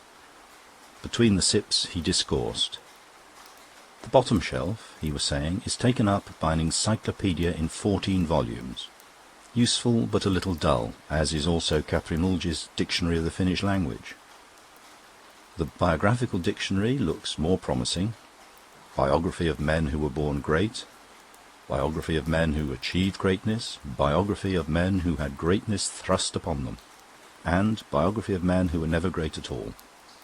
Then there are 10 volumes of Tom's Works and Wanderings, while The Wild Goose Chase, a novel by an anonymous author, fills no less than 6. But what's this? What's this? Mr. Scogan stood on tiptoe and peered up. 7 volumes of the Tales of Knockenspoch. The Tales of Knockenspoch, he repeated. "Ah, my dear Henry," he said, turning round, "these are your best books. I would willingly give all the rest of your library for them." The happy possessor of a multitude of first editions, Mr. Wimbush, could afford to smile indulgently. "Is it possible," Mr. Scogan went on, "that they possess nothing more than a back and a title?" He opened the cupboard door and peeped inside, as though he hoped to find the rest of the books behind it. "Phew!" he said, and shut the door again. "It smells of dust and mildew. How symbolical! One comes to the great masterpieces of the past, expecting some miraculous illumination, and one finds, on opening them, only darkness and dust and a faint smell of decay. After all, what is reading but a vice, like drink or venery or any other form of excessive self-indulgence? One reads to tickle and amuse one's mind. One reads, above all, to prevent oneself thinking. Still, the Tales of Knockenspoch." He paused and thoughtfully drummed with his fingers on the backs of the non-existent, unattainable books. "But I disagree with you about reading," said Mary. "About serious reading, I mean." "Quite right, Mary, quite right," Mr. Scogan answered. "I had forgotten there were any serious people in the room." "I like the idea of biographies," said Denis. "There's room for us all within the scheme. It's comprehensive." "Yes, the biographies are good, the biographies are excellent," Mr. Scogan agreed. "I imagine them written in a very elegant Regency style. Brighton Pavilion in words, perhaps by the greatest de Lempriere himself. You know his classical dictionary?" "Ah!" Mr. Scogan raised his hand and let it limply fall again in a gesture which implied that words failed him. "Read his biography of Helen. Read how Jupiter, disguised as a swan, was enabled to avail himself of the situation, vis-à-vis to Leda. And to think that he may have Must have written these biographies of the great. What a work, Henry! And owing to the idiotic arrangement of your library, it can't be read." "I prefer The Wild Goose Chase," said Anne. "A novel in 6 volumes. It must be restful." "Restful," Mr. Scogan repeated. "You've hit on the right word. A Wild Goose Chase is sound, but a bit old-fashioned. Pictures of clerical life in the 50s, you know, specimens of the landed gentry, peasants for pathos and comedy, and in the background always the picturesque beauties of nature soberly described. All very good and solid, but, like certain puddings, just a little dull. Personally, I like much better the notion of Tom's Works and Wanderings. The eccentric Mr. Tom of Tom's Hill. Old Tom, as his intimates used to call him. He spent 10 years in Tibet organising the clarified butter industry on modern European lines, and was able to retire at 36 with a handsome fortune. The rest of his life he devoted to travel and ratiocination. Here is the result." Mr. Scogan tapped the dummy books. "And now we come to the Tales of Knockespotch. What a masterpiece, and what a great man! Knockespotch knew how to write fiction. Ah, Denis, if you could only read Knockespotch, you wouldn't be writing a novel about the wearisome development of a young man's character. You wouldn't be describing in endless fastidious detail cultured life in Chelsea and Bloomsbury and Hampstead. You would be trying to write a readable book. But then, alas, owing to the peculiar arrangement of our host's library, you will never read Knockespotch." "Nobody could regret the fact more than I do," said Denis. "It was Knockespotch," Mr. Scogan continued, "the great Knockespotch, who delivered us from the dreary tyranny of the realistic novel. My life," Knockespotch said, "is not so long that I can afford to spend precious hours writing or reading descriptions of middle-class interiors." He said again, "I am tired of seeing the human mind bogged in a social plenum. I prefer to paint it in a vacuum, freely and sportively bombinating." "I say," said Gombauld, "Knockespotch was a little obscure sometimes, wasn't he?" "He was," Mr. Scogan replied, "and with intention. It made him seem even profounder than he actually was. But it was only in his aphorisms that he was so dark and oracular. In his tales he was always luminous. Oh, those tales, those tales! How shall I describe them? Fabulous characters shoot across his pages like gaily dressed performers on the trapeze. There are extraordinary adventures and still more extraordinary speculations. Intelligences and emotions, relieved of all the imbecile preoccupations of civilized life, move in intricate and subtle dances, crossing and recrossing, advancing, retreating, impinging. An immense erudition and an immense fancy go hand in hand. All the ideas of the present and of the past on every possible subject bob up among the tales, smile gravely or grimace at a caricature of themselves, then disappear to make place for something new. The verbal surface of his writing is rich and fantastically diversified. The wit is incessant. But couldn't you give us a specimen?" Denis broke in. "A concrete example?" "Alas," Mr. Scogan replied, "Knockespotch's great book is like the sword Excalibur. It remains stuck fast in this door, awaiting the coming of a writer with genius enough to draw it forth. I am not even a writer. I am not so much as qualified to attempt the task. The extraction of Knockespotch from this wooden prison I leave, my dear Denis, to you." "Thank you," said Denis. End of chapter. Chapter 15. In the time of the amiable Brantome, Mr. Scogan was saying, every debutante at the French court was invited to dine at the king's table, where she was served with wine in a handsome silver cup of Italian workmanship. It was no ordinary cup, this goblet of the debutantes, for inside it had been most curiously and ingeniously engraved with a series of very lively amorous scenes. With each draught that the young lady swallowed, these engravings became increasingly visible, and the court looked on with interest every time she put her nose in the cup, to see whether she blushed at what the ebbing wine revealed. If the debutante blushed, they laughed at her for her innocence. If she did not, she was laughed at for being too knowing. "Do you propose," asked Anne, "that the custom should be revived at Buckingham Palace?" "I do not," said Mr. Scogan. "I merely quoted the anecdote as an illustration of the custom, so genially frank, of the 16th century. I might have quoted other anecdotes to show that the customs of the 17th and 18th of the 15th and 14th centuries, and indeed every other century from the time of Hammurabi onwards, were equally genial and equally frank. The only century in which customs were not characterized by the same cheerful openness was the 19th, of blessed memory.